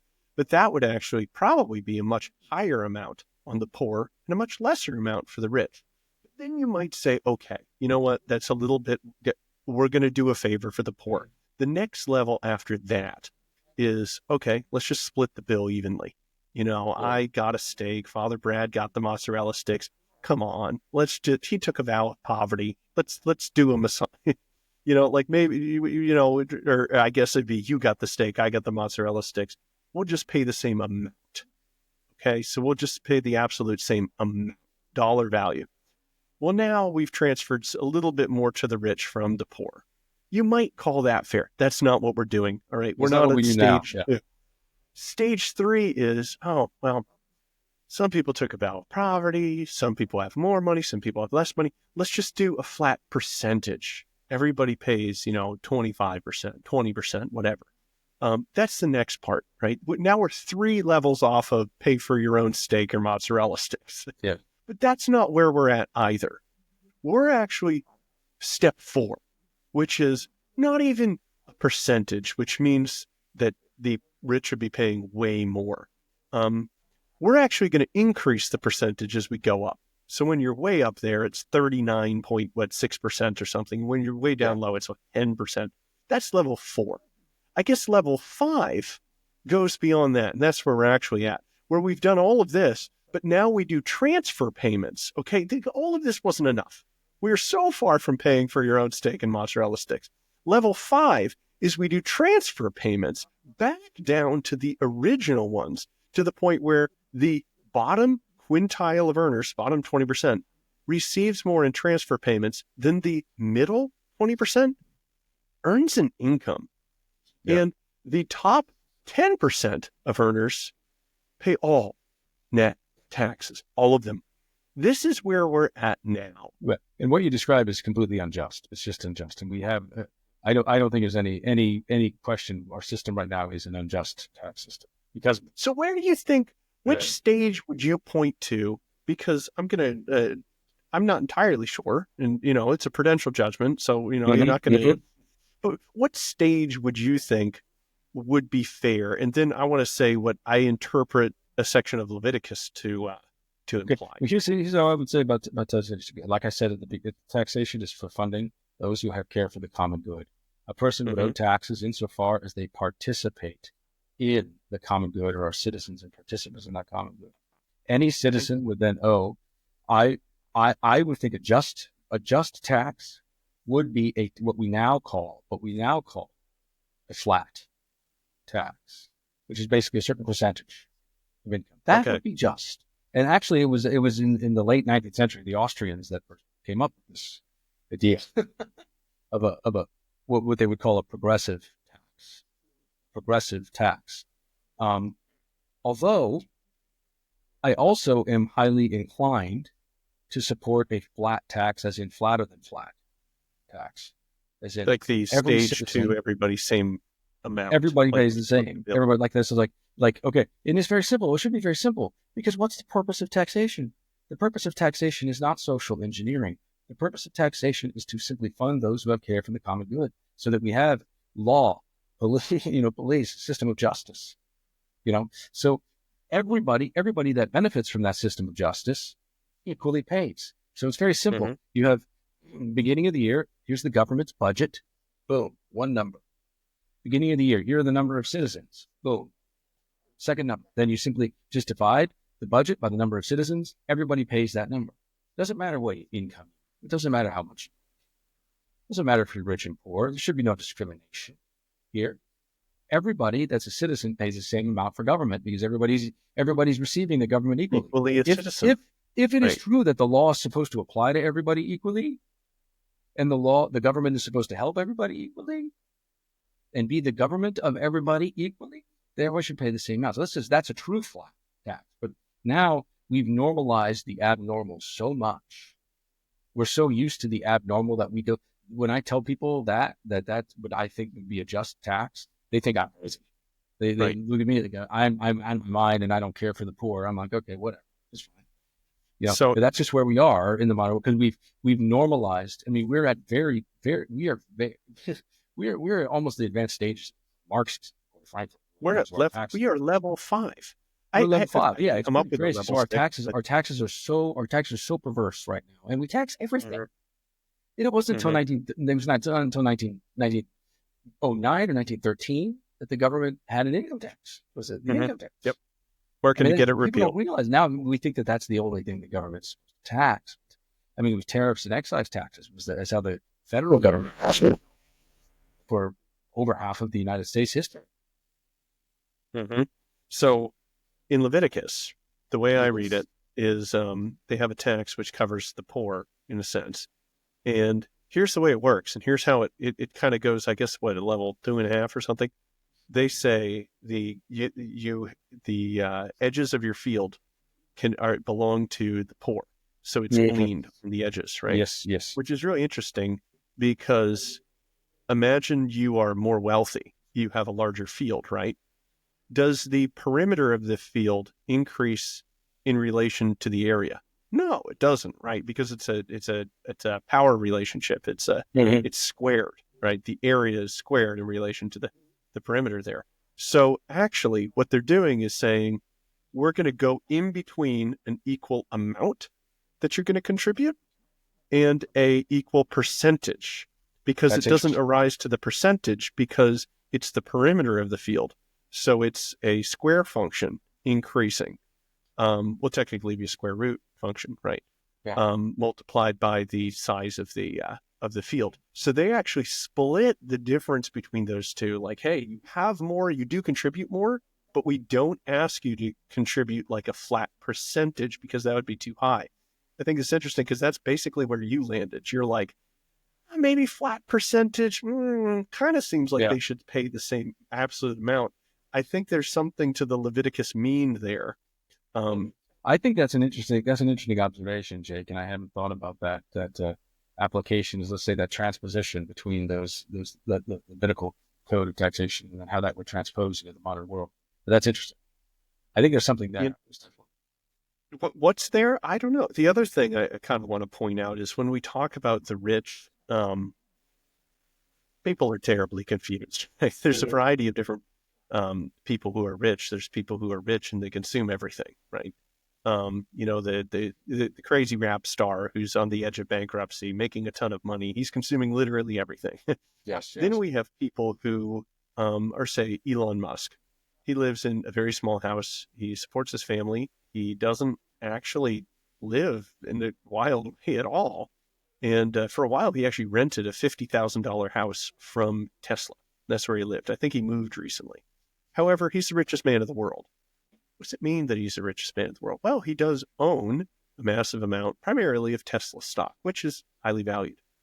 But if you simply own a massive amount, and let's say you have a huge amount of dollars, even just liquid dollars, and they're just sitting in a bank, well, that actually means you already turned everything that you're not consuming over to, and I'm going to use the loosey-goosey word, common good, in that it can be used commonly. Yeah, Why? or use Because of to use in use to the community's use. Sure, the community's use. There you go. Let's use that so that we're not using one word two ways. So the Yeah. community's use, because if you put it all in the bank, then what happens? What becomes loanable funds so that you bought somebody's house or Yeah. car because they couldn't pay for it. But it's okay because you're rich and you deposited money in the bank. And now the bank said, hey, I know you can't buy a house in cash. That's ridiculous. But guess what? This rich guy over here deposited a whole bunch. So we have those funds to loan you so you can start living in the house now and pay it off over 30 years instead of having to, save for 30 years, buy a house and die. Yeah. So it is already helping others. And likewise, if you invest in the stock market, what you're doing is you're increasing the capital stock, which drives long-term productivity in labor. That means every laborer, their labor is leveraged with a larger amount of capital, be it machinery or liquidity or whatever else to make them more productive. That means that this type of wealth benefits the community right off the tick, right? Exactly. It's only consumption that I think people should even have their eye on, because I understand that there is something just innately in us that if we say, well, they're in poverty, they're struggling for whatever reason, and then somebody else has, 56 gold necklaces and is Yeah. driving Yeah. their crazy Escalade with rims because they're a rap star. Yeah, there's something that strikes us wrong there. Yeah. Well, what you're describing with a person putting their wealth to the common use through investment, that is exactly how modern market economies take these two the dominion and use, and we were able to keep private dominion while at the same time maximizing common use. That a person can have an ownership. This is so the modern market economy, which emerged out of Christendom. It emerged Yes, it out did. of Christendom, for example, was that this is the mechanism through banking and investment. This is the mechanism by which ownership can actually and private ownership and common use can actually go hand in hand and mutually benefit each other. This is how it Amen. happens. And because Mm-hmm. because there is private ownership, those privately owned goods, and in this case, it's not physical land; it's actually other goods or other more liquid resources, assets in a sense, can then be turned into common use, and then actually, increase the value for everyone. Mm-hmm. And increase because the they're value for everyone. privately owned, people have a private incentive to make sure that they're deployed to the greatest possible use, with the use of bazillions of supercomputers on the stock Exactly. exchange and amongst hedge funds that try to Exactly. seek out every possible tiny edge in how can I serve my neighbor a tiny bit better in a way that they want to be Exactly. served than the other guy, and how I want to send resources there. And that, unfortunately, has just been demonized. It's been demonized. The Yeah. system has been demonized. It's almost used. Even the word is pejorative now. It's market or capitalist. It's a shame where we are, but that's where we are. So it's sad. Mm-hmm. Now to get back to your question on taxation. So not just the percentage, the percentage of taxation, but also in the modern world, we tend the type of taxation. Right. Um, Just I speed through and tell me, yay or okay. nay. I don't like property tax. Okay. And That's interesting. There's a big disagreement here. I haven't settled my mind. I think it's fine for local. I don't like it for state and federal. I want to hear well, it. What do you think? well, I don't like the property tax, at least from, but keep going back to even like a lot of Catholic thinkers in the early 20th century. They would say if there's property tax, that basically just means you're loaning, you're leasing. If the state can confiscate your property because you're not paying for it, then you don't Mm-hmm. really. It's not real ownership at that point. Um, and so that's why, although I in my own mind have gone back and forth with this as well, uh, local property tax, perhaps federal and state property tax. I agree with you. I agree with you entirely. I don't like. I'm fine with just kind of, so the objection that you give, I think, is a fair one, that, well, it doesn't seem right that if you don't pay a tax, we can seize your property. What if we ended that? Right? Because not everything you can seize your property. We wouldn't say that the power to collect income tax or the power to collect other types of taxes always relies on the threat of seizing property. So why does property tax? So Yeah. why wouldn't we just remove the ability to foreclose on somebody's house if they don't pay it? And there's plenty of other ways that we can Sure. attach a levy of that. So I think that would be one way to deal with it. I think of, well, to get closer to our pay for your own steak and mozzarella sticks example, it's true that when you buy property somewhere, you are paying for the right of the roads and the fire department and protection of the Exactly. police, which is all locally and properly geographically distributed goods. Yes. So it makes Yes. sense that they would levy something to those who are geographically located there. It seems to be the best proxy I can think of to capture who is actually the consumer of the government goods and services. Mm-hmm. I'm open to other ideas, but that one's one. I have some friends, and there's some economists I definitely respect to work to get rid of property tax. For instance, Dr. Vance Ginn on the show just a couple of weeks ago, is very much anti-property tax for some of the same reasons you laid out, for some economic reasons, and he's trying to destroy it. And I'm like, well, God bless him. Yeah. That's an interesting one. Income tax. What do you think? From other, it depends on the ratio we're talking. From another ratio, property tax would be the ultimately just tax, because the one who has property has the real stake in the common good. Sure. Mm-hmm. Yeah. So, overall, generally, in the modern setting, the way property tax has played out in the modern world, it's basically it does turn into it amounts to basically you're leasing property. Mm-hmm. And in this, or at least to an extent, I'm leasing the services. I'm buying the services of that local community, and I really am, right? Like I expect to use them, and sometimes I do. Now, I kind of arrive at property tax basically by ticking out a lot of other things. You think of, well, should a local government be able to tax your income? No, Yeah. for reasons, so we can get into income. And I like sales taxes a lot. I think, well, I nobody likes agree with any you. tax. I think a sales tax is a legitimate tax. The issue is on a local level to collect that much sometimes can be challenging because it's super easy to arbitrage, right? You can very easily go to the next town over most of the time. So it can get a little tricky when you can dodge and evade taxes that easily. And it would require a whole huge swath of the country locally to say, okay, we all got to have a minimum sales tax. That's challenging to do. So I understand why property taxes are a little bit easier that way. You do kind of have some arbitrage living one place or another, but most people make their decisions on other reasons.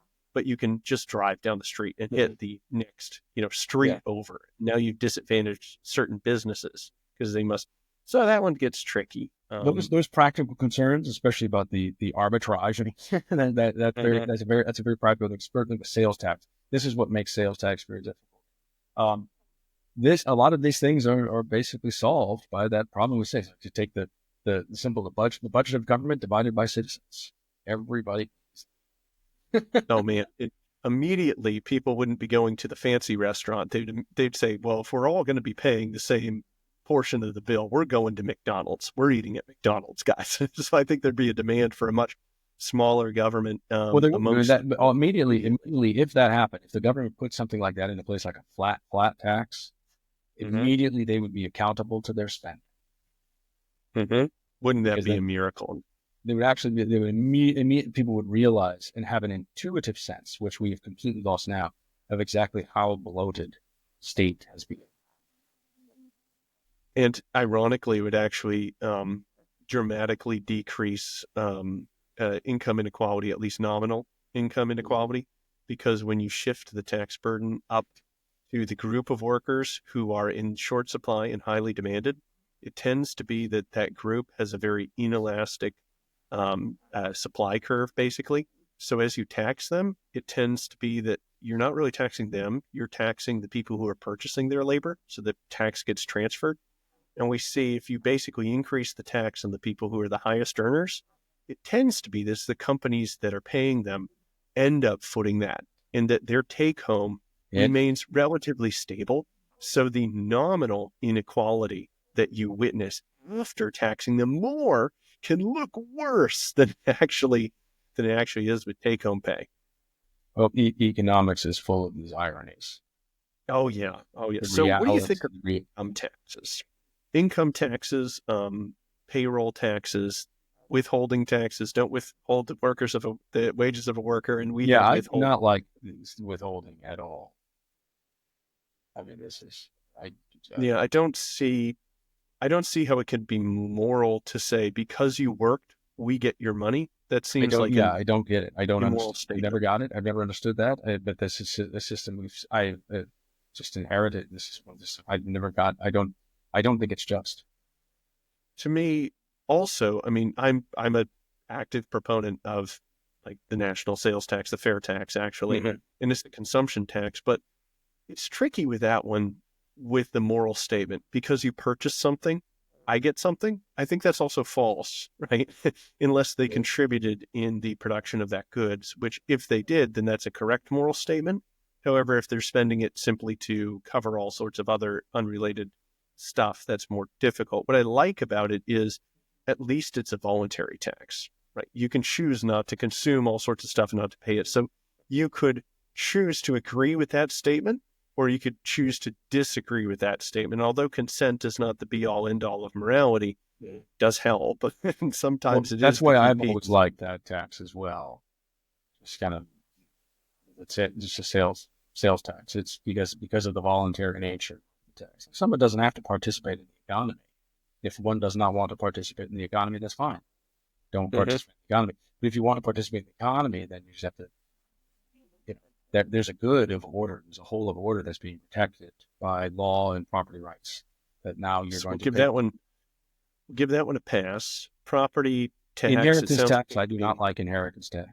Oh, that one's just straight up evil. Proverb says that a good man gives an inheritance to his children's children. Yeah. So if we're going to lay the foundations for abiding by scriptural injunctions and rewarding people for doing good things, then that's just an absolute non-starter. An inheritance tax has to go away. This is not just. This is one of even the 10 points of Marx's road to communism. The Communist Manifesto. Yes, it is. To have an inheritance tax, and actually, so this is not right. You can, first of all, that money has already been taxed. If a person is being taxed on the income, and then taxed on the property, and then taxed on something like capital gains. These things. Capital gains. I know. Then a person, the whatever's left over of that dollar bill in a person's bank account, once they die, it's being taxed again just because the person died. That's ridiculous. Simply put, unjust. This is unjust taxation. That one gets so this is at least in the ratio, someone like a Karl Marx, who said this is one of the 10 points of communism. This is to destroy those. This is to actually, you know, to use taxation to create that classless society. No, that's Marxism is about as evil as you get. Okay, so capital gains. So we've said income tax, withholding tax, payroll taxes. We're going to give that one an immoral rating. Yeah, inheritance taxes, also, immoral. And I would also like to comment. I mean, when we're talking about taxation, I think these things, we're speaking in the abstract, like what type of taxation would be more just or less just. I think each individual local state, each individual local community largely has a lot of leeway in what they choose for themselves as to the best way to tax. I don't think there's one method of taxation which is the most just or the only right way. Yeah, I don't think there's I think there's more than one good way, but I certainly think that there are ways that are unjust. If it's immoral to use, I think that they should lay off it, if possible. Yeah. Okay, capital gains, we don't like capital gains. We gave a pass to consumption. Property, I'd say property, I'm going to give another provision. If it's basically a shadow wealth tax, I'd say it's wrong. If it's simply applying the amount to live in that community, then I'd say that's okay, because it's kind of your stake in this. So maybe we'd say it needs to be a flat amount for property tax or somewhere thereabout. Maybe we'll apply the Leviticus formula. Yeah. Well, insofar as a property owner would make use of common services for the protection of property. Okay. What about using this revenue? So we kind of covered a few taxes. I mean, I won't get into tariffs. I have an entire episode on tariffs, and I won't be able to restrain myself from some type of crazy monologue. Overall, I'm very much anti-tariff. Okay, I don't think it does what people think it does. It backfires in a variety of ways. You can listen to the episode. Listeners really want to hear it. But what about collecting money at a governmental level? Is it moral for the government to say tax in some way? Let's assume they picked a consumption tax or a just property, or I don't know, maybe there's something other that's an okay way to tax, to provide programs to the poor. I think typically Christians think, yes, it's for the poor. Great. It's always good. Yep. But Leviticus also reminds us that, don't preference the poor because they are poor, neither the rich because they are rich, but don't pervert justice. So we don't want to pervert justice. Is it just to actually collect money and just give it to the poor? Like, obviously we should do that individually. We should do that as a church. We should form civic institutions to do such things, and we should do so wisely. And by wisely, I mean by applying specific knowledge to their specific circumstance and give them specifically what they need, so that we're not just hindering their virtue by feeding their vice. But is there something like in a principled way that's right or wrong about a government doing that? The question for me, again, gets back to what is the common good? Is the common good merely individual goods that are consumed? And the answer is no. The answer is no. And the common good is the good of order in society that must be protected.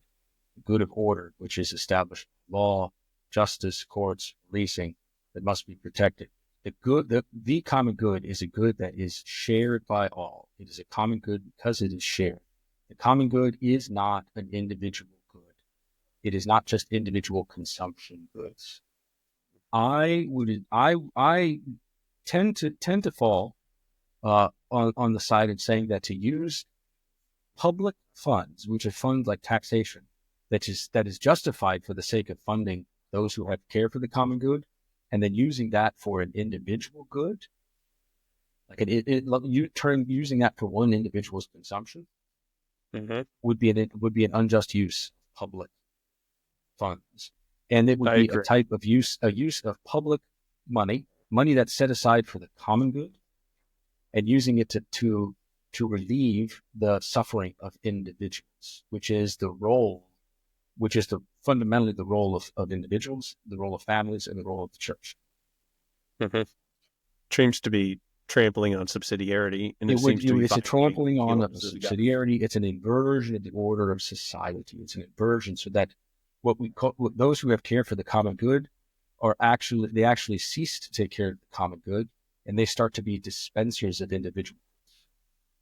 So if it's collected publicly and the benefit accrues to an individual, then that's where you'd say, hey, that's not good. So that would preclude, That would be that's when it begins to become unjust. So when I say I that, think that's a that's when it great becomes rule then right there. then because it becomes a type of lying, because we're not using the funds.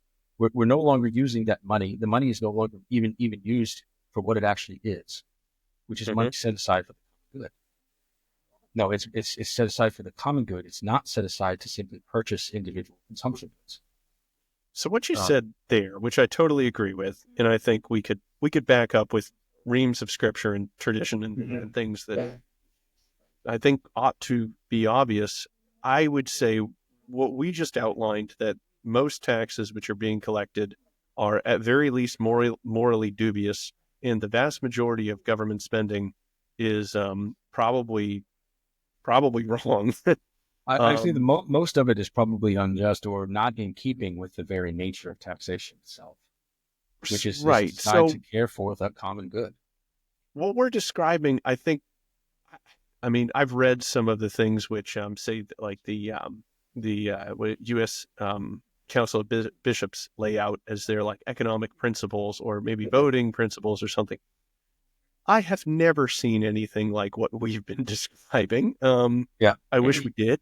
I've heard things like from other Catholics and Catholic supposedly economists, like say Tony Annett, if you're familiar with him. He wrote Catholic Economics.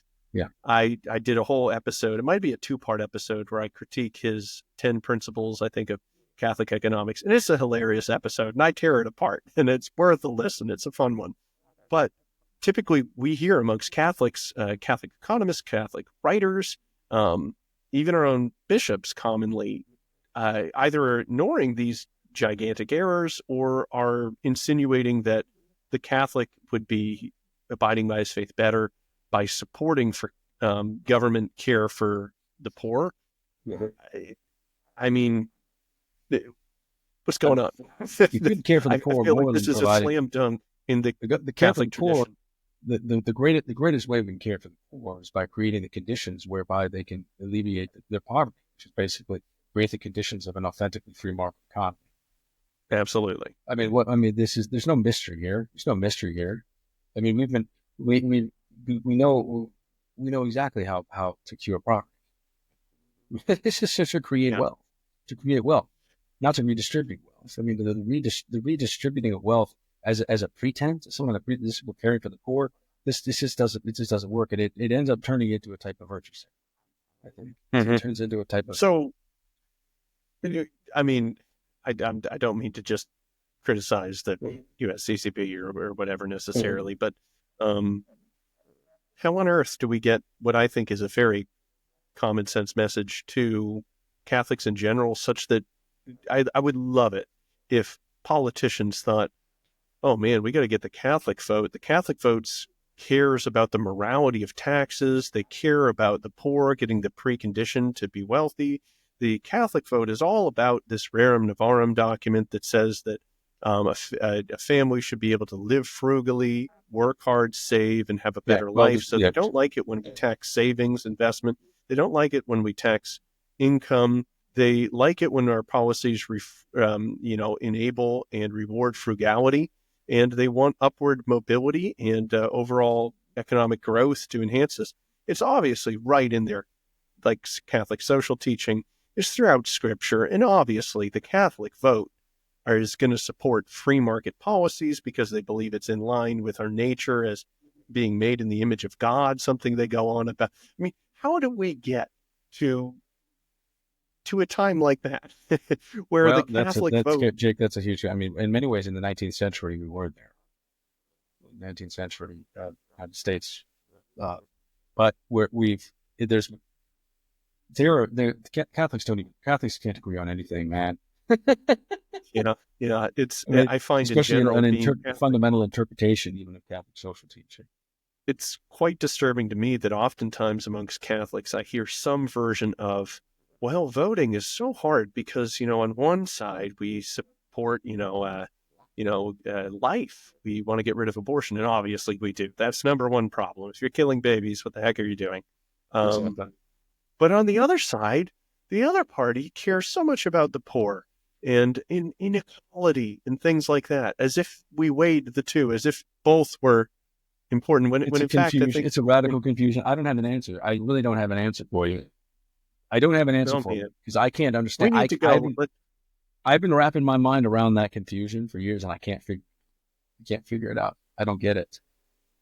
I don't get it. I mean,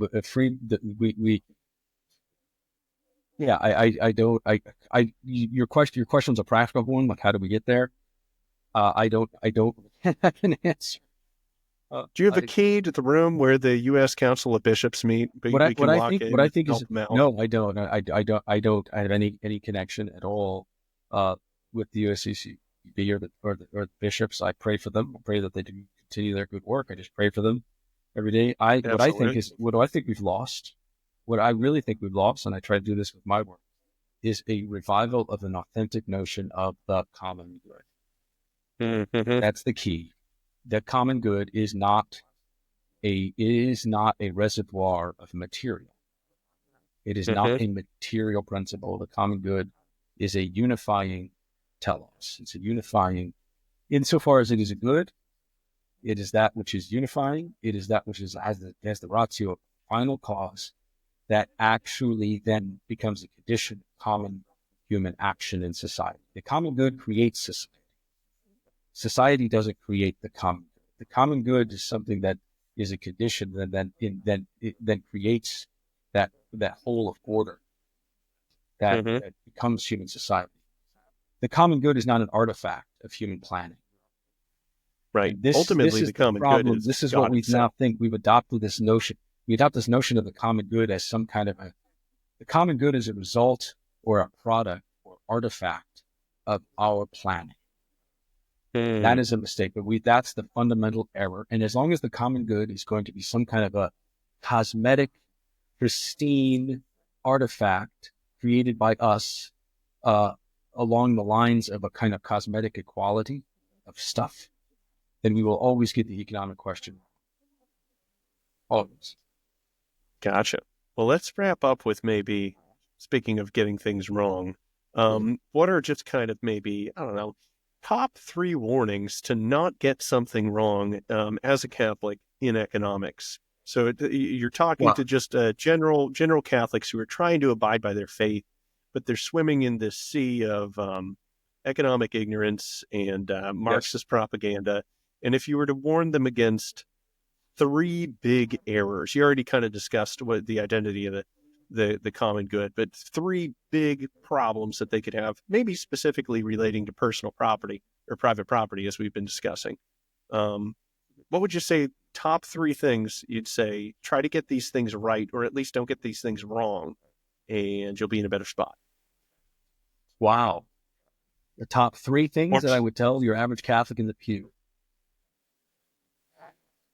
First of all, yes, the common good is not an artifact of the state. The state does not produce the common good. The state is set aside to care for the common good. First of all, the common good has to precede the state. And second, in keeping it in perfectly in line with Catholic social teaching, the family and the human person precede the state. The state. This is coming directly from the citations of the popes in the 19th and 20th century. The state exists to serve the human person. The human person does not exist to serve the state. And that, in keeping with that, the state is not the common good. That's a huge confusion. So that the common good is not synonymous with simply the government. The government is there set aside to care for the common good. They are there to care for the common good. But the common good has to precede the state, and it has to precede the material apparatus, which we call the government. Okay. Yeah, those are good. I know I sprung that question. I had time to think, right? Yeah, I'm trying to think of perhaps what would be a third that I would tell. Is there a Catholic economics? That's another huge question. I think economic. I mean, that could be another podcast. Is there Catholic medicine? Well, you that's know? exactly right. I would say, is there such thing as a Catholic geometry? Mm-hmm. No. It's like, Does geometry become different when you're a Catholic than you're not a Catholic? No. Is there a Catholic chemistry? Is like some yeah, like the valence of the carbon atom different than after when you become Catholic than it is before? No. These are natural realities. These are natural disciplines with a natural intelligibility mm-hmm. that I do exists. think that I think there's tools in Catholicism which actually make stuff easier, right? And there's certain teaching in Catholicism which make things easier. So Yeah. when we talked about, if you were just blank slate, no religion, no anything, no Christian upbringing, maybe not a Christian culture, even the idea of the having private property could be a little shady. We go, oh, Yes. sorry, seventh commandment, thou shalt not steal, that affirms private property. Theft is obviously punished throughout scripture. So there is private property. Anyways, cool. We got that one for free. So there are Mhm. certain things which we can kind of jump ahead, which I think are built into our faith. The idea that, work itself is valuable, I think is good. That was a So I'd Christian say, insight. That was a Christian insight. Christianity gave that to yeah, I think that's wonderful. If I was to give kind of some of the top ones, it'd be what we discussed a lot, kind of towards the front of the episode about self-interest is not greed. you. Self-interest can be good if it's rationally, rightly ordered, and that's wonderful. And when we're reflecting on the two greatest commandments, love the Lord your God with all your heart, with all your soul, Mhm. with all your mind, and with all your strength. Strength has been traditionally inclusive of wealth, right? Like particularly if you look at, say, the Jewish commentary on that, that's a huge point that you're supposed to use your wealth in Love order God to with your love God. And wealth. we saw that with Job, right? Job um, made people better off with his trading business. He also had the good of friendship, right? Friendship is when we're gathering around a good and we're all appreciating it, and we're appreciating that our friend is appreciating it.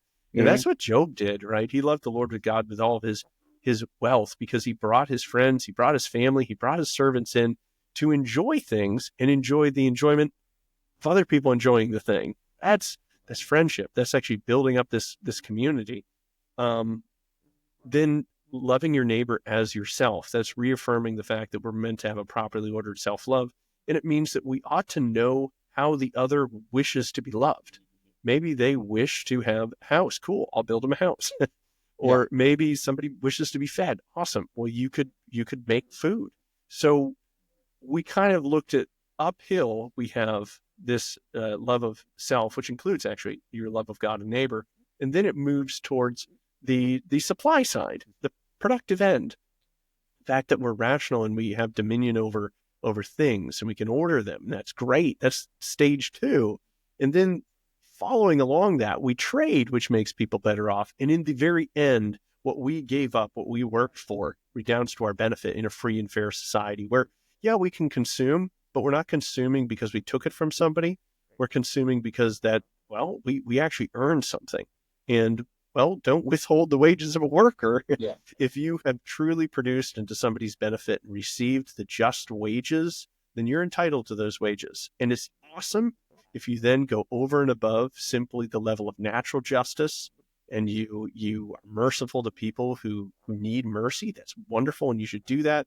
And that's something that God demands in our religion as part of justice. Um, let's see. I don't know. Was that three things? Was that my That's certainly three? the three That things. Yeah. Yeah. seems like Absolutely. plenty. Yeah. Yeah. But Awesome. so Well, it's been yeah, I'm saying with the Catholic faith can give economics a new end, but it doesn't change economic principles. It's not- mhm, it's like, just like the Catholic absolutely chemist. The Catholic chemist can use chemistry for a good end, and the Catholic faith would then imbue the chemist's work with a greater care for how it can use his skill. In the same way, being Catholic does not change the fundamental principles of supply and demand. absolutely. I would add, if you say Being you're Catholic does not Catholic, change these principles. Being Catholic does not create a new price floor for something, you know. But mhm, but being Catholic then allows me to use the discipline of economics and the understanding of these principles, then to then be of service to a greater end, which is ultimately the common good, and then the beatific goodness of all of myself and my neighbor.